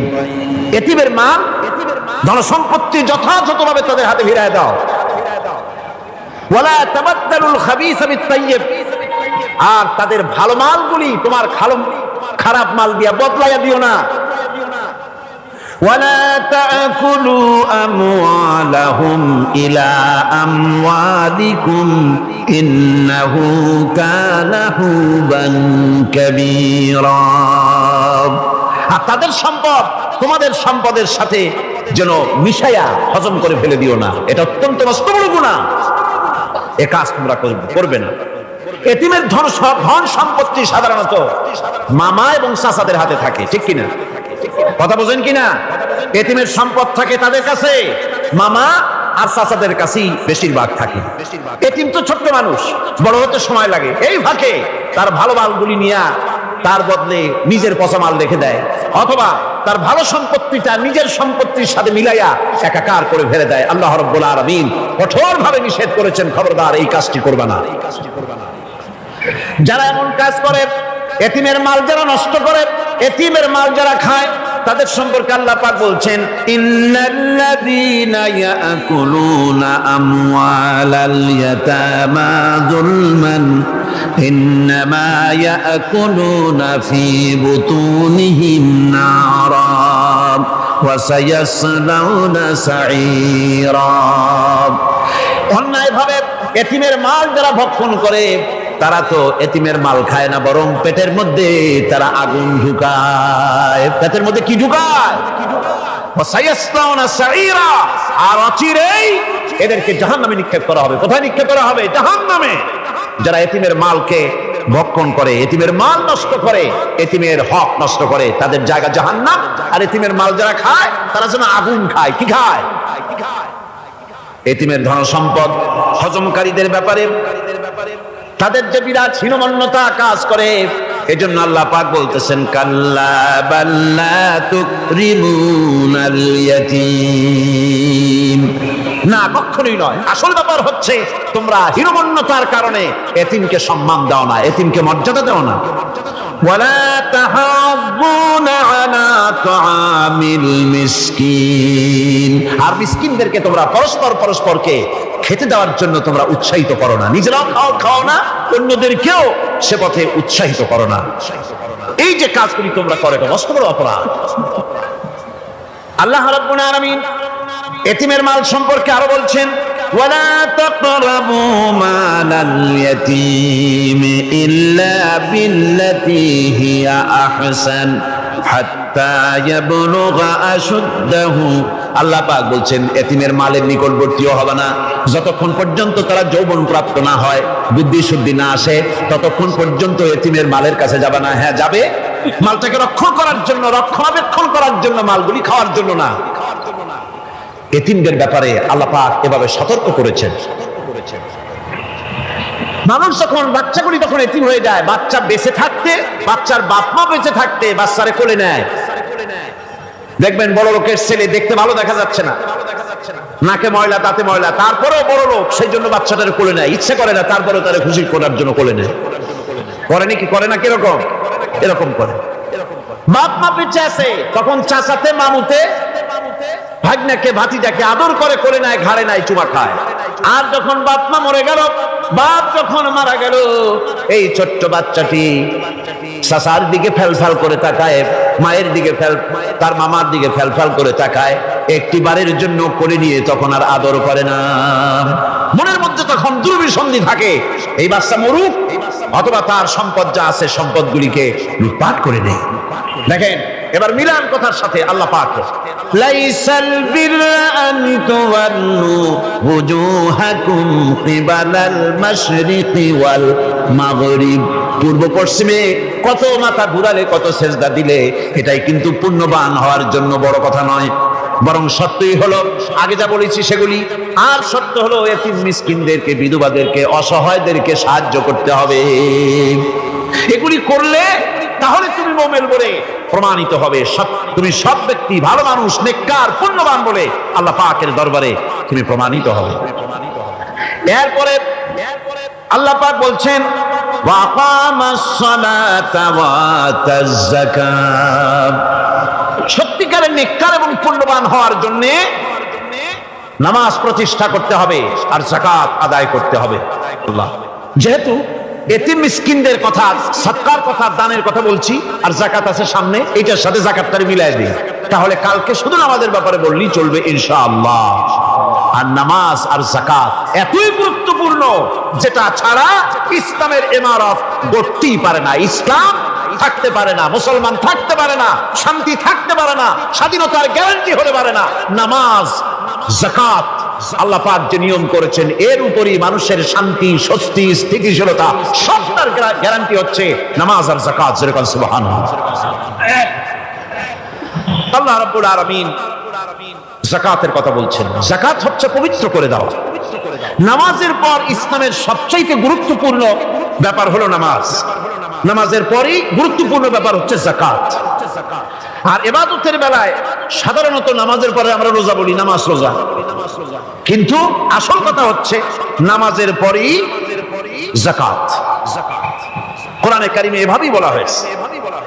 নামাজ এবং যাকাত এই দুটি জিনিস হচ্ছে ইসলামের প্রধান স্তম্ভ। ইসলামী রাষ্ট্র যদি হয়, যদি দেশটা ইসলামী রাষ্ট্র হয়ে যায়, তাহলে মুমিনেরা যদি ক্ষমতায় আসে তাহলে কি কাজ করবে? আল্লাহ রাব্বুল আলামিন কোরআনে কারীমের মধ্যে বলেছেন আল্লাযীনা ইম্মাক্কান্নাহুম ফিল আরদি আকামুস সালাত ওয়া আতাউজ যাকাত। আমার মুমিন বান্দারা যদি ক্ষমতায় আসে, মুমিনরা যদি ক্ষমতা পায়, তাহলে চারখানা কাজ করবে। কয়খান কাজ? জোরে চিল্লায় কোন কয়খান? প্রথম কাজ, ক্ষমতায় এসেই নামাজ প্রতিষ্ঠা করবে। প্রথম কাজ কি? নামাজ প্রতিষ্ঠা করবে। সে নামাজের কথা বলবো কালকে। দুই নম্বরের কাজ হলো যাকাত আদায় করবে। দুই নম্বরের কাজ কি? যাকাত আদায় করবে। যাকাত বোর্ড গঠন করবে না, যাকাত আদায় করবে। যে সরকার নামাজ প্রতিষ্ঠা করে না, সে সরকারের যাকাত বোর্ড করে যাকাত আদায় করার অধিকার থাকার কথা নয়। সুবিধাবাদ জিন্দাবাদ দিলে তো চলবে না। যাকাতের টাকা নিয়ে করেন কল্যাণমূলক কাজ, কিন্তু আল্লাহর হুকুম তো সেরকম না। আল্লাহর প্রথম হুকুম হলো নামাজ প্রতিষ্ঠা করতে হবে, তারপরে যাকাত আদায় করতে হবে। কোরআন শরীফ খোলার সাথে সাথে যে জিনিসটা নজরে পড়ে সেটা কি?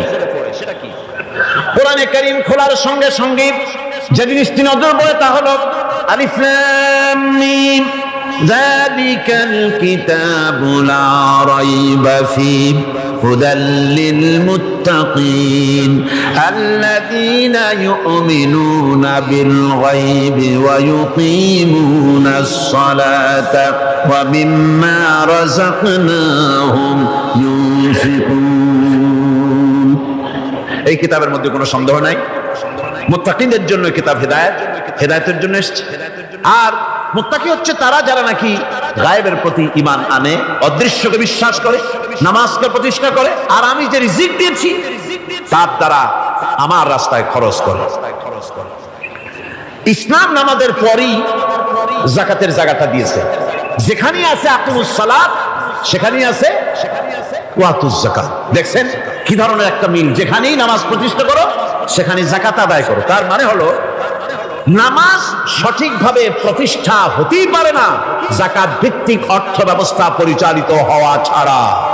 কারণ একটি গরিব মানুষ, পেটে খাবার নাই, সে নামাজ পড়তে যখন দাঁড়িয়েছে তার নিজের পেটে খাবার নাই, তার বাচ্চা অসুখে তড়পাচ্ছে, তার ছেলের পরীক্ষার ফি নাই, ফি দেওয়ার মতো পয়সা নাই, তার স্ত্রীর পরনে কাপড় নাই, নামাজ পড়তে দাঁড়িয়েছে, স্বাভাবিকভাবেই নিজের ক্ষুধার যন্ত্রণা, বিবি বাল বাচ্চার কষ্টের কথা এগুলি তার মনের মধ্যে তোলপাড় করে উঠবে। এ কথা আল্লাহর চাইতে আর কে ভালো বুঝবে? সেই জন্য আল্লাহ পাক বলেছেন আকিমুস সালাত ওয়া আতুজ যাকাত, নামাজ প্রতিষ্ঠা করো, যাকাত আদায় করো। নামাজ আর যাকাতকে পাশাপাশি রাখা হয়েছে।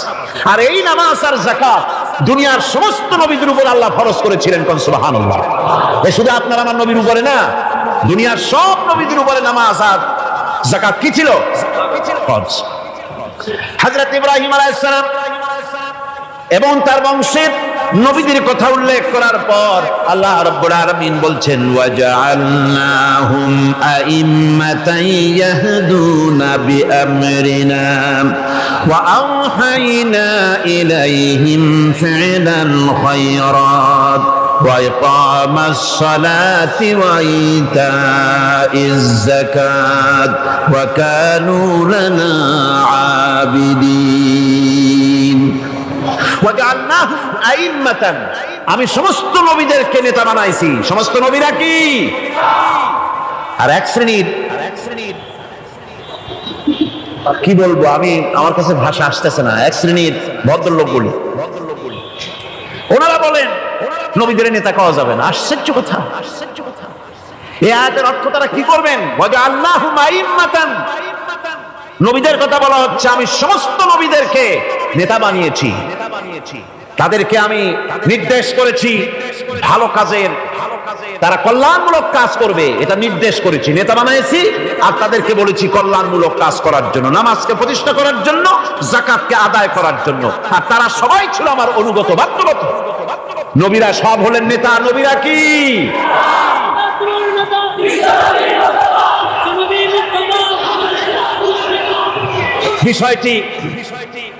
বিষয়টি ওনারা বুঝতে চান না, বিষয়টি ওনারা বুঝতে চান না, তাই নবীকে ওনারা নেতা বলতে চান না। বাংলায় আপত্তি করেন, সাইয়েদেনা বলতে আপত্তি করেন না। সাইয়েদেনা মানেই তো আমাদের নেতা। দরুদ শরীফ পড়লেই তো আল্লাহুম্মা সাল্লি আলা সাইয়েদেনা বলি, মানেই হলো আমাদের নেতা। ইংরেজিতে বললে অসুবিধা নাই, উর্দুতে বললে অসুবিধা নাই, আরবিতে বললে অসুবিধা নাই, বাংলায় নেতা বললেই অসুবিধা। কেন হইল? কারা জানি স্লোগান দেয় অমুক আমার নেতা, তোমার নেতা অমুক তমুক, সেই জন্য রাসূল সাল্লাল্লাহু আলাইহি ওয়াসাল্লাম নেতা পাওয়া যাবে না। এটা কথা হইল। রাসূল কারীম সাল্লাল্লাহু আলাইহি ওয়াসাল্লাম নবীরাই যদি নেতা না হন তাহলে নবীরা কি অনুসারী? নাউযুবিল্লাহি মিন যালিক। রাসূলকে বলা হয় ইমামুল মুরসালিন। আমাদের হুজুরকে কি বলা হয়? আমাদের রাসূলকে কি বলা হয়? ইমামুল মুরসালিন। মানে কি? সমস্ত নবীদের নিয়ে উনি নামাজের সমস্ত নবীর একটা মসজিদে ইমাম নামাজ পড়তেন, উনি সেখানে ইমামতি করতেন নাকি? না, সমস্ত নবীদের তিনি ইমাম, নেতা। সুবহানাল্লাহ। সুতরাং এটা এক ধরনের মূর্খতা। আল্লাহ পাক বলছেন, আমি সমস্ত নবীদেরকে নেতা হিসাবে পৃথিবীতে প্রেরণ করেছি, তারা হচ্ছেন নেতা। তাদেরকে আমি হেদায়েত দিয়েছি, আমি হুকুম করেছি, ওহীর মাধ্যমে জনকল্যাণমূলক কাজ তোমরা করো, নামাজ প্রতিষ্ঠা করো, কল্যাণমূলক কাজ করো, ফেলাল খায়রাত, কল্যাণমূলক কাজ করো, আর নামাজ প্রতিষ্ঠা করো, যাকাত আদায় করো। আর তারা সবাই ছিল আমার বাধ্যবাধকতা। ইসমাঈল আলাইহিস সালাম সম্পর্কে বলা হয়েছে, وَكَانَ يَأْمُرُ أَهْلَهُ بِالصَّلَاةِ وَالزَّكَاةِ وَكَانَ عِندَ رَبِّهِ مَرْضِيًّا। সে তার স্বজনদেরকে নামাজের হুকুম করত, নামাজের এবং যাকাতের নির্দেশ দিতেন হযরত ইসমাঈল আলাইহিস সালাম, আর তিনি ছিলেন বিশেষ মর্যাদার অধিকারী। মূসা আলাইহিস সালাম এবং তার কওমকে আল্লাহ পাক এই অর্ডার দিয়েছিলেন। মূসা আলাইহিস সালাম বলেছিলেন, আয় আল্লাহ, আমার কওমকে যেন তুমি গজব দিও না, তাদেরকে তুমি শাস্তি দিও না। আল্লাহ পাক হযরত মূসা আলাইহিস সালামের এই প্রার্থনার জবাবে আল্লাহ পাক বললেন, আযাবি উসিবু বিহি মান আশাউ ওয়া রাহমাতি ওয়াসিআত কুল্লা শাই। আমি যাকে চাইবো আমার আযাবে নিক্ষেপ করব, তবে সকল জিনিসের উপর আমার রহমত পরিবেষ্টিত আছে। তবে হ্যাঁ, فَسَأَكْتُبُهَا لِلَّذِينَ يَتَّقُونَ وَيُؤْتُونَ الزَّكَاةَ وَالَّذِينَ هُمْ بِآيَاتِنَا يُؤْمِنُونَ। আমি এই রহমত কেবলমাত্র তাদের জন্য লিখে রাখবো যারা নাকি নামাজ প্রতিষ্ঠা করবে আর যারা যাকাত আদায় করবে, আমি তাদেরকে আমার গজব থেকে বাঁচায়া দেব। যাকাত যারা আদায় করবে আমি তাদেরকে আমার শাস্তি থেকে, গজব থেকে রক্ষা করব। রাসূল করিম সাল্লাল্লাহু আলাইহি সাল্লামের পূর্বে শেষ নবী হচ্ছেন হযরত ঈসা আলাইহিস সালাম। তাকে আল্লাহ পাক এই অর্ডারই করেছেন। কোরআনে কারীমে বলা হচ্ছে, ওয়াজআলানি মুবারাকান আইনামা কুনতু ওয়া আওসানি বিস-সালাতি ওয়াজ-যাকাতি মা দুমতু হাইয়্যা। আমি যেখানেই থাকি না কেন আমাকে অর্ডার করা হয়েছে যতদিন বেঁচে থাকবো আমি ততদিন যেন আমি নামাজ আদায় করি আর যাকাত দেই। ঈসা আলাইহিস সালাম বলছে, আল্লাহ পাক আমার উপরে নির্দেশ করেছেন আমি যেখানেই থাকি আর যতদিন বাঁচি আমাকে নামাজ আর যাকাত এই দুটি জিনিস সম্পর্কে আল্লাহ পাক আমাকে আদেশ করেছেন। এখন যাকাত দিতে হবে, গুরুত্বপূর্ণ ব্যাপার। মানুষেরা অবহেলা এই যাকাত থেকে নিজেকে বঞ্চিত রেখেছে, মাহরুম রেখেছে। এত বড় একটি নিয়ামত থেকে সমাজকে মাহরুম করছে, যাকাত দিচ্ছেন। কোরআনে কারীমের 3টি আয়াতে যাকাতের কথা এভাবে বলা হয়েছে, ইয়া আইয়ুহাল্লাযীনা আমানু আনফিকু মিন তাইয়্যিবাতি মা কাসাবতুম ওয়া মিম্মা আখরাজনা লাকুম মিনাল আরদ। হে ইমানদার লোকেরা, তোমরা যে সব পবিত্র অর্থ সম্পদ উপার্জন করো সেগুলি এবং আমি জমিন থেকে তোমাদের যে ফসল দান করি, ফসল উৎপাদন করে দেই, তার থেকে তোমরা আল্লাহর পথে খরচ করো। এগুলো 1 নম্বর আয়াত। 2 নম্বর, প্রথম আয়াত বলা হয়েছে সূরা বাকারায়, আর সূরা আনআমে বলা হচ্ছে, কুলু মিন সামারিহি ইযা আসমারা ওয়া আতু হাক্কাহু ইয়াওমা হাসাদিহি। তার উৎপাদিত ফল ফসল তোমরা খাও, আর ফসলের একটি অংশ ফসল কাটার দিনেই আল্লাহর হকটা, আল্লাহর অধিকারটা আদায় করে দাও। যেদিন তোমরা ফসল কাটবে সেদিনই এই অধিকারটা আদায় করে দাও। এই যে একটা ফরজ, এই ফরজটা মুসলমানেরা বেমালুম ভুলে গিয়েছে। ফসলের যাকাত তারা দেয় না। ফসলের যাকাতকে বলা হয় ওশর। কি বলা হয়? ওশর। এই ওশর এখন যদি আপনি গ্রামে গিয়া কোন শিক্ষিত লোককে যদি জিজ্ঞেস করেন ভাই ওসর কি চেনো, সে বলবে ভাই ওসর এটা কি জাতীয় প্রাণী, সার পোকা না তেলা পোকা না আরশোলা, আমি তো নাম টাম তেমন শুনি টুনি নাই, বুঝবি না ওসরটা কি জিনিস। অথচ নামাজ রোজার মতোই ফরজ ওসর আদায় করা। কবে আদায় করবেন? যেদিন আপনি ফসল কাটবেন সেই দিনই ওসর আদায় করে দিবেন। পরিমাণটা কি হবে? পরিমাণ হবে আকাশের বৃষ্টির পানি দিয়ে, আকাশের বৃষ্টির পানি দিয়া যদি ফসল হয় তাহলে দিবেন 10 ভাগের 1 ভাগ। 10 মণ যদি ধান হয়, গম হয়, ডাল হয়, 1 মণ আল্লাহর অধিকার আদায় করে দিবেন। অধিকারটা কার? আল্লাহ কি করবে দিয়ে?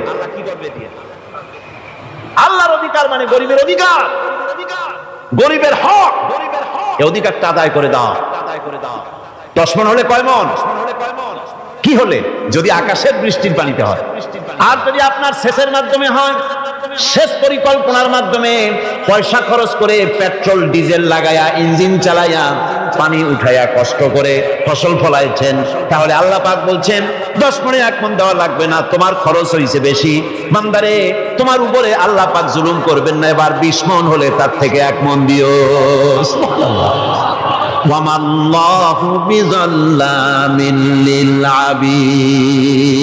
আল্লাহ রাব্বুল আলামিন তার বান্দার উপর জুলুম করেন না। সুবহানাল্লাহ। এইভাবে করে ওসরের যাকাতটা তোমরা ঠিকমতো আদায় করে দিও। ওসরটা দিও, ফসলের ওসর দিও আর টাকার যাকাত দিয়ে দিও। যারা এটা দিবে না তাদের সম্পর্কে আল্লাহ পাক সূরা তওবার ভিতরে বলেছেন, ওয়াল্লাযীনা ইয়াকনিজুনা আয-যাহাবা ওয়াল ফিদ্দাতা ওয়া লা ইউনফিকুনাহা ফী সাবিলিল্লাহি ফাবাশশিরহুম বিআযাবিন আলীম। যারা নাকি স্বর্ণ এবং রৌপ্যকে সঞ্চয় করে, জমা করে, ওয়ালা ইউনফিকুনাহা ফী সাবিলিল্লাহ, আর আল্লাহর রাস্তায় তা খরচ করে না, ফাবাশশিরহুম বিআযাবিন আলীম, তাদেরকে কঠিন পীড়াদায়ক শাস্তির সুসংবাদ দাও। পীড়াদায়ক শাস্তির কি দাও? শাস্তির কি সুসংবাদ হয় নাকি? কত উচিত ছিল শাস্তির দুঃসংবাদ শোনাও না, আল্লাহ বলছেন সুসংবাদ শোনাও। এটার দৃষ্টান্তটা আমার ভাষায় আমি মানুষকে এভাবে বুঝাই। ছেলে খুব দুষ্ট, দুষ্টামির ঠেলায় অস্থির, তার মা মোটেই সামলাতে পারছে না। তখন মা বলে, বেটা আমার কথা তো শুনলি না, তোর বাবা আসুক, তারপরে আমি তারে নালিশ করব। এমন পিট্টি দেবে, মজা টের পাবি তখন। পিট্টি দিলে কি মজা লাগে নাকি?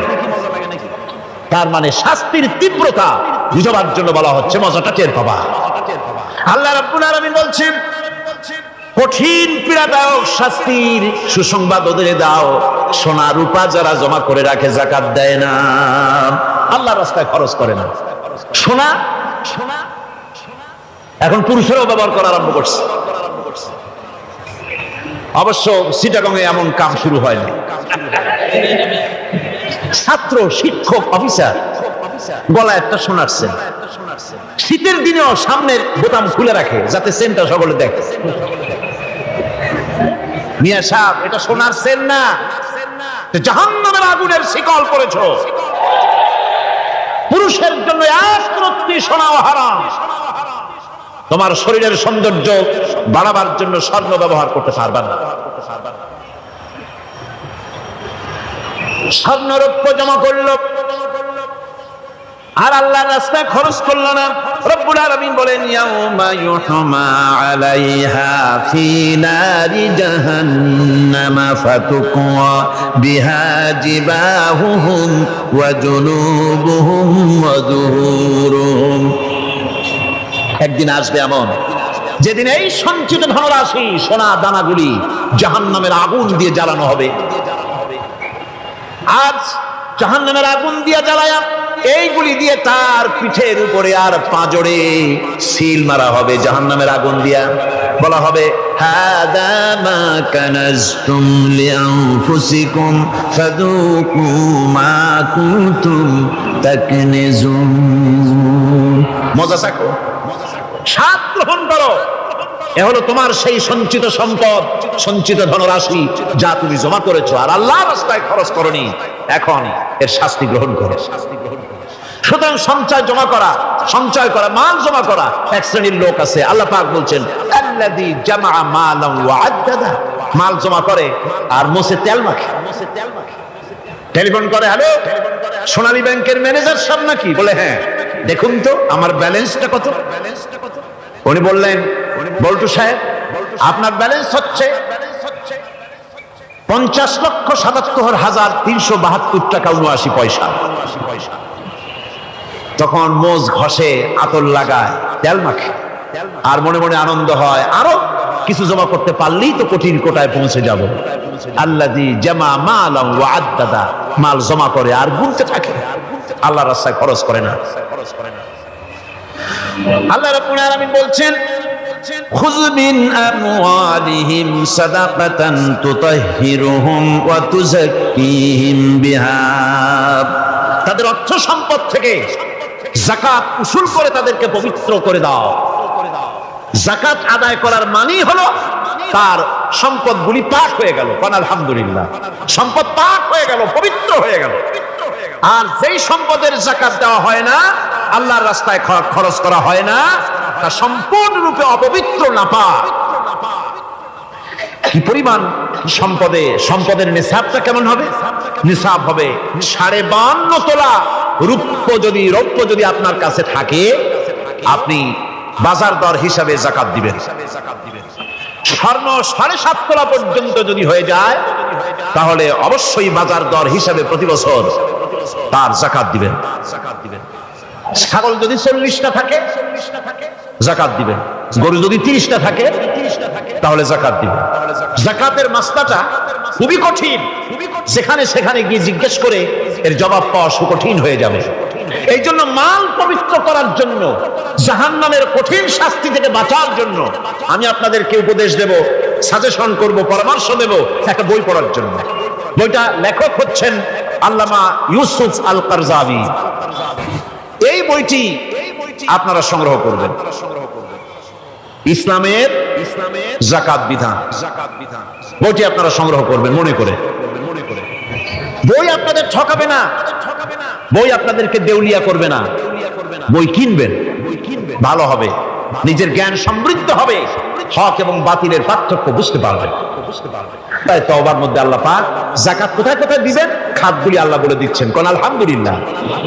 যেখানে সেখানে যাকাত দেওয়া যাবে না। যাকাতের জন্য খাত হচ্ছে 8টা। যাকাতের জন্য খাত কয়টা? 8টা। 8টি খাতে আপনার যাকাতের টাকা আপনি ব্যবহার করবেন, ব্যয় করবেন। প্রথম দিবেন ফকিরদের। কোন চালানো খুবই কষ্টকর, অভাবগ্রস্ত লোক, এরা হচ্ছে ফকির। আর মিসকিন হচ্ছে যারা নিজেদের প্রয়োজন উপযোগী অর্থ উপার্জন করার সামর্থ্য নাই, আর মানুষের কাছে আত্মমর্যাদার কারণে হাত পাততেও পারে না। এক কথায় এক গরিব ভদ্রলোক। আল্লাহ কোরআন শরীফ বলেছেন যে এদের চেহারা দেখে বুঝো জ্বর পেটে খাবার নাই, অথবা সে অসুবিধায় আছে, চেহারা দেখে বুঝে তাকে সাহায্য করো। সে এমন শরীফ মানুষ আছে না আমাদের সমাজে, লোক এরকম আছে না? আছে কিনা? ঘরের মধ্যে 3 দিনও রান্না হয় নাই, কিন্তু আর দাড়ি সুন্দর করে আশ্রয়া জামাটা পরিপাটি করে গায়ে দিয়ে বেরোচ্ছে, কারোর কাছে হাত পাতে না, তার সরাপাতে তার ভদ্রতায় বাঁধে। ওনার সরাপাতে বেঁধেছে, উনি চাবেন না কারো কাছে, কিন্তু উনাকে যিনি সৃষ্টি করেছেন সে আল্লাহ রাব্বুল আলামিন শোনায় দিচ্ছেন, বান্দারা আমার ওই গরিব ভদ্রলোককে খাবার দাও। ওরা হচ্ছে মিসকিন। এরপরে আমিলিন, 3 নম্বরে আমিলিন, অর্থাৎ যারা যাকাত সরকারিভাবে যাকাত যারা আদায় করে, সেই আদায়কারীদেরকে এই যাকাতের টাকা দিয়ে তাদের সম্মানী দিতে বলা হয়েছে। ইসলামী গভর্নমেন্ট আসলে যাকাত তো আর আপনার খুশি মতো থাকবে না, যাকাত দিতে আপনি বাধ্য হবেন। যাকাত দিতে আপনি বাধ্য হবেন। যাকাত আদায় করবে গভর্নমেন্ট। কে আদায় করবে? গভর্নমেন্ট আদায় করবে, আর গভর্নমেন্ট ডিস্ট্রিবিউট করবে। ওয়াল মুআল্লাফাতিল কুলুব, মনতুষ্টির জন্য, যাদের মন জয় করতে হবে, এই ধরনের লোকদেরকে। ওয়ার রিকাব, আর গলদেশের মুক্তিদানের জন্য। ওয়াল গারিমিন, আর ঋণগ্রস্ত ব্যক্তি। তা আবার এমন পর্যায়ের যে ঋণ পরিশোধ করতে গেলে যদি তার এমন অবস্থা হয় যে তার কাছে যাকাত দেওয়ার মতো টাকা থাকে না, এরকমের অবস্থা যদি হয়, তাহলে যাকাতের টাকা দিয়ে তার ঋণ পরিশোধ করে দেওয়া যেতে পারে। ফি সাবিলিল্লাহ। এরপরে হচ্ছে জিহাদের রাস্তা। জিহাদের রাস্তা মানে জিহাদ যখন শুরু হবে সেই জিহাদের ময়দানে আপনি বন্দুক রাইফেল কিনে দেওয়ার সাহায্য করবেন সেটা নয়, কিন্তু শুধু এটা কি বোঝানো হয় নাই, ফি সাবিলিল্লাহ বলতে বোঝানো হয়েছে আল্লাহর রাস্তায় সংগ্রামরত সব ব্যাপারে আপনি সাহায্য করবেন, ইসলামী আন্দোলনের জন্য করবেন। যারা ইসলামের জন্য বইপত্র লেখে তাদের জন্য করবেন, যদি পয়সায় কুলাতে না পারে সেখানে সাহায্য করবেন। ইসলামী আন্দোলনকে বিজয় করার জন্য সাহায্য করবেন। এক কথায় আল্লাহর রাস্তা বলতে যা বুঝায় এগুলিকে দিবেন। ইবনে সাবিল, এরপরে পথিক মুসাফির। পথিক মুসাফির সে যদি বাড়িতে ধনী থাকে, ঢাকায় ধনী কিন্তু চট্টগ্রামে এসে সর্বহারা হয়ে গেছে, টাকা পয়সা সব লুটপাট হয়ে গেছে, এখন বাড়ি ফেরার উপায় নাই, যাকাতের টাকা দিয়ে তাকে সাহায্য করা যেতে পারে। এই 8টি খাতে এভাবে যাকাত দেওয়ার জন্য আল্লাহ খাত সৃষ্টি করেছেন। কয়টা খাত হলো? 8টা খাত। ইসলাম যাকাত ভিত্তিক অর্থ ব্যবস্থা কায়েম করে, আর অনৈসলামিক সরকার সুদ ভিত্তিক অর্থ ব্যবস্থা কায়েম করে। যাকাত আর সুদের মধ্যে পার্থক্য কি? যাকাত হচ্ছে, এক কথায় বুঝাই, ব্যাখ্যা দেব না, এক কথায় বুঝাবো। যাকাত হচ্ছে ধনীদের কাছ থেকে নেও, গরিবদেরকে দাও। আবার শুনুন, যাকাত হচ্ছে ধনীদের কাছ থেকে নাও, গরিবদেরকে দাও। আর সুদ হচ্ছে গরিবদের কাছ থেকে নাও, ধনীদেরকে দাও। টাকায় টাকা টানে, একজনে শুনছিল টাকায় টাকা টানে, সে মনে করলো কেমনে টাকায় টাকা টানে। তারপরে সে এক ব্যাংকের সামনে গিয়ে অনেক টাকার মধ্যে নিজের একটা টাকা ছুড়ে মেরেছে। ঘন্টা 2 দাঁড়ায় আছে, দেখে যে তার টাকা আসে না। তখন ব্যাংকের দারোয়ান এসে পিছন থেকে গলাটা ঠেসে ধরছে, বেটা তুমি চোর নাকি না হাইজাকার না মাস্তান না সাদাবাজ? কয় যে না, আমি এর কোনোটাই না। তাহলে এই পজিশন নিয়ে দেখতেছো কি? কয় যে আমি শুনছিলাম টাকায় টাকা টানে, সেজন্য আমার পকেটে একটা টাকা ছিল, ওই যে কেশিয়ার টাকাগুলি গুনতেছে ওইখানে মারলাম, দেখিনি টাকা, আমার টাকায় কিছু টাকা টানিয়ে আনে। এতক্ষণ দাঁড়ানো, আমার টাকা তো টানলোই না, আমার যে একটা টাকা তাও আসে না। দারোয়ান বলছে, বেটা তুমি ঠিকই শুনেছো, টাকায় টাকা ঠিকই টানে, ওই অনেকগুলো টাকা তোমার একটা টাকারে এমন ভাবে টানিয়া ধরছে, বাইরে আবার উপায় নেই। সুদভিত্তিক অর্থ ব্যবস্থায় গরিবরা এভাবে শোষিত হয়। শোষিত হয় কারা? গরিবরা। সিনেমা কারা বানায়? ধনীরা। শোষিত হয় কারা? গরিবরা। লক্ষ্য করেন, তাকান, আল্লাহর কথা কত বাস্তব। ধনীরা সিনেমা বানায়, শোষিত হচ্ছে গরিবেরা। রিক্সা চালায়, ঠেলা গাড়ি চালায়, মাথার ঘাম পায়ে ফেলেছে, পরিশ্রান্ত হয়েছে, বিকাল বেলায় সেই টাকা নিয়ে যাচ্ছে বাজার করতে। সিনেমা হলের সামনে যায় দেখে সর্বনাশ, যুবক একটা যুবতীর জড়ায় ধরছে 2 হাত দিয়া, নিচে লেখা কি যে প্রেম আর কত যে জ্বালা। বেচারা গরিব মানুষ মাথা গরম হয়ে গেছে এটা দেখিয়া, যে বাইরে যদি এত জ্বালা, ভিতরে না জানি কত মজা। যে টাকা দিয়ে চাউল কিনতো সেই টাকা দিয়া টিকিট কিনে সিনেমায় ঢুকলো। এর মাথা ঘামানো পয়সাগুলি পাইলো কে? বড় লোকই পেল। বড় লোকেরা ব্যাংকে টাকা রাখে, গরিব মানুষেরা ব্যাংক থেকে টাকা লোন নেয়। কৃষি লোন নিল, গরু কিনলো, বীজ কিনলো, সার কিনলো। আকাশ থেকে বৃষ্টি হলো না, অনাবৃষ্টি অতিবৃষ্টি খরার কারণে ফসল হলো না। ব্যাংক কি তার লোন মাফ করবে?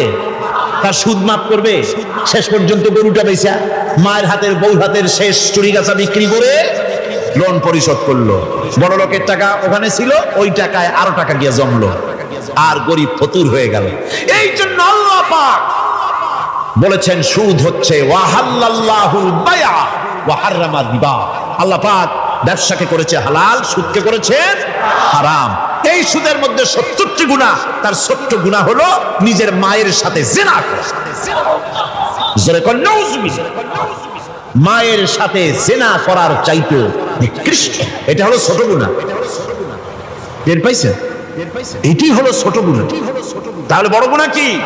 বড় গুনাহ হচ্ছে আল্লাহ আর তার রাসূলের সাথে যুদ্ধ করা। নাউজুবিল্লাহ পড়ে। সুতরাং এই সুদ ভিত্তিক অর্থ ব্যবস্থার, এই সুদ ভিত্তিক অর্থ ব্যবস্থাকে নির্মূল করে দিয়ে ইসলাম যাকাত ভিত্তিক অর্থ ব্যবস্থা কায়েম করেছিল। যার ফলে মানুষ খেয়ে পরে সুখে শান্তিতে বসবাস করেছে। চুরি নাই, ডাকাতি নাই, জেনা নাই, ব্যভিচার নাই, হত্যা নাই, ধর্ষণ নাই। এমন এক সময় এসেছিল কোরআনে কারিমের বরকতে, যাকাত ভিত্তিক অর্থনীতির বরকতে এমন এক সময় এসেছিল ময়দানে ঢোল পিটানো হতো বাজারে বাজারে, যাকাত কে নেবে, যাকাত কে নেবে, যাকাত কে নেবে। একজন মানুষও খুঁজে পাওয়া যায় নাই যে বলবে যাকাত আমার দরকার। গল্প করলাম? এটা কি গল্প? এটা বাস্তব। হযরত ওমর বিন আব্দুল আজিজ রাহমাতুল্লাহ আলাইহির জামানায় সাদকার টাকা নিয়ে 3টি দিন একজন ঘুরেছেন গ্রামে গ্রামে, ময়দানে ময়দানে। একটা গরিব খুঁজতেছেন সদকার টাকা দেবে, গরিব খুঁজে পাওয়া যায় না। ক্লান্ত শ্রান্ত হয়ে মরুদ্যানের ভিতরে আরাম করতেছেন। এমন সময় দেখতে পেলেন সেখানে আরেকটা লোক আসছে, ধুলা মলিন বড় একটা বস্কা তার সাথে। এই লোকটি তার কাছে গিয়ে বলছে, ভাই আল্লাহ আপনারে আমারে মিলাই দিছে, 3 দিন পর্যন্ত ঘুরেছি কিছু সদকার টাকা নিয়ে, এত বড় দেশের এত জায়গা ঘুরলাম, একটা গরিব পাই নাই যে তারে দেব, আল্লাহ আপনারে মিলাই দিছে নেন এই টাকাগুলা। কয় যে তোমার মাথা খারাপ না স্কুল উঠিলা? তুমি কি মনে করছো আমার এই বস্কার মধ্যে ছেঁড়া খাতা? তোমার টুকলায় যে টাকা আছে আমার বস্তায় তার থেকে অনেক বেশি টাকা আছে। তুমি ঘুরতেছো 3 দিন, আমি ঘুরতেছি সপ্তাহকাল, একটা ভিক্ষুক পাই নাই। এটা কিসের বরকতে? ইসলামী অর্থনীতির বরকতে। যেরকম কিসের বরকতে? কপাল পোড়া জাতি, কপাল পোড়া জাতি। সেই বরকতপূর্ণ সমাজ ব্যবস্থার দিকে না গিয়ে কোন নেতা কোন নেত্রী কি কইল সেদিকে দৌড়ায়, সেদিকেই দৌড়ায় পাগলের মতো। হেমিলেনের বংশীবাদক বাঁশি বাজায় চললো, আর ইঁদুর বাদর সব পিছনে ছুটলো। এর কোন মানে হয় না। বন্ধুগণ, আল্লাহ রাব্বুল আলামিন এই যাকাত ব্যবস্থার মাধ্যমে বিরাট পরিবর্তন এনে দিয়েছিলেন। এটি আল্লাহ পাকের একটি বিশাল নিয়ামত। এই নিয়ামত আল্লাহ পাক ইসলামী রাষ্ট্রকে দান করেছেন। আর যাকাতই বরকত। হালালে বরকত হয়, হারামে তো আর বরকত হয় না। কথা ঠিক কিনা কর? এখন আল্লাহর রাহে যে আপনি খরচ করবেন, সেই খরচ করার জন্য আল্লাহ রাব্বুল আলামিন কয়েকটা মূলনীতি দিয়েছেন। কিভাবে কি মন মানসিকতা নিয়ে খরচ করবেন। খরচ করলেই কিন্তু সব হবে না। আতর মাখবেন, যদি চিন্তা করেন যে আতর মাখলাম, মাহফিলে যাব, মসজিদে যাব, লোকেরা টের পাবে যে বেটা আতর একখান মাখছে, খামো খাই আপনার আমও গেল সালাও গেল, কোন সব হইল না। আর যদি আতর মাখেন এই নিয়ত করেন আতর মেখেছি, রাসূল পাক সাল্লাল্লাহু আলাইহি ওয়াসাল্লামের একটা সুন্নাত আমল করলাম, আল্লাহ রাব্বুল আলামিন অসংখ্য নেকি আমলনামায় লিখে দিবেন। নিয়তের উপরে দারমাদার করছে সবকিছু। এখন আপনি যে খরচ করবেন, সেই খরচটা কিভাবে করবেন, কি মন মানসিকতায় করলে পরে আল্লাহ খুশি হবেন, সেই কথাটি আল্লাহ পাক কোরআনে কারীমের মধ্যে বলছেন। আমি আপনাদের সামনে সেগুলি বলছি। দানটা হতে হবে কেবলমাত্র আল্লাহরে খুশি করার জন্য। মনে রাখেন, এটা হলো এক নম্বর। কি দানটা হতে হবে কারে খুশি? জোরে কর। আল্লাহ পাক বলছেন, ওমা তুনফিকুনা ইল্লা ইবতিগা ওয়াজহিল্লাহ। তোমরা যা কিছু খরচ করো তাতে আল্লাহর সন্তুষ্টি লাভ করা ছাড়া মনের মধ্যে অন্য কিছু যেন লক্ষ্য না থাকে। শুধুমাত্র আল্লাহর সন্তুষ্টি মনের মধ্যে তোমরা রাখবে। আর কাউকে কোন জিনিস দিয়ে তার কাছে অনুগ্রহ প্রকাশ করতে পারবে না। আমি তোমার এই উপকার করছিলাম, তুমি নেমক হারামের মতো আজ কথা বলো, এরকম বলে না। কাউকে কিছু দিয়ে অনুগ্রহ প্রকাশ করবে না, তার মনে ব্যথা দিবে না। الذين ينفقون أموالهم في سبيل الله ثم لا يتبعون ما أنفقوا منا ولا أذى। যারা আল্লাহর পথে খরচ করে এবং খরচ করার পর নিজের অনুগ্রহ প্রকাশ করে না এবং কাউকেও মনোকষ্ট দেয় না, টাকা দিয়া খোটা দিল না, মনেও কষ্ট দিল না, তাদের জন্য পুরস্কারটা কি শুনুন। আল্লাহ পাক বলেন পুরস্কার হচ্ছে লাহুম আজরুহুম ইনদা রাব্বিহিম ওয়ালা খাউফুন আলাইহিম ওয়ালা হুম ইয়াহজানুন। ওদের জন্য তার পরওয়ারদিগারের কাছে রয়েছে বিরাট পুরস্কার, আজরে আজিম। এদের জন্য কোনো ভয় নাই, কোনো চিন্তা নাই, কিয়ামতের ডাইরেক্ট জান্নাতে চলে যাবে। সুবহানাল্লাহ। দানের এত ফজিলত যা ভাই আমি বলে শেষ করতে পারবো না, এত ফজিলত আল্লাহ দানের মধ্যে রেখেছেন। ত্যাগেই তো শান্তি, ভোগে শান্তি নাই, মজা কিসে? যারা কন্যা মজা কিসে? ত্যাগের ভিতরেই মজা। এরপরে আল্লাহ পাক বলছেন আল্লাহর পথে 3 নম্বরে হতেছে আল্লাহর পথে যা খরচ করবা বেছে বেছে ভালো জিনিসটা দিও, বাইসা বাইসা ছেঁড়া জামাটা দিও না। পকেটে হাত দিয়া দান করবে, পকেটে হাত দিয়া হাত আর বাইর করে না। কারণ কি? খুঁজে দেখে যে 10 পাই না, 4 না, কম পয়সাটা দেবে, 12টা দেবে না। টাকা বের করে ওর মধ্যে ময়লা পচা গন্ধ লাগে, ওইটা দান করবে, আর টাটকা টাকাটা পকেটে রেখে দেবে। এই স্বভাব আমাদের আছে কিনা? কর আছে কিনা? আরে বাবা, টাকা কি আপনি পকেটে রাখতে পারবেন? ওটা দেওয়া লাগবে না? এরে দেন তারে দেন, কাউকে তো দিবেনি। আমাদের এই বদভ্যাস আল্লাহ আমাদেরকে মাফ করুন, কোন আমিন।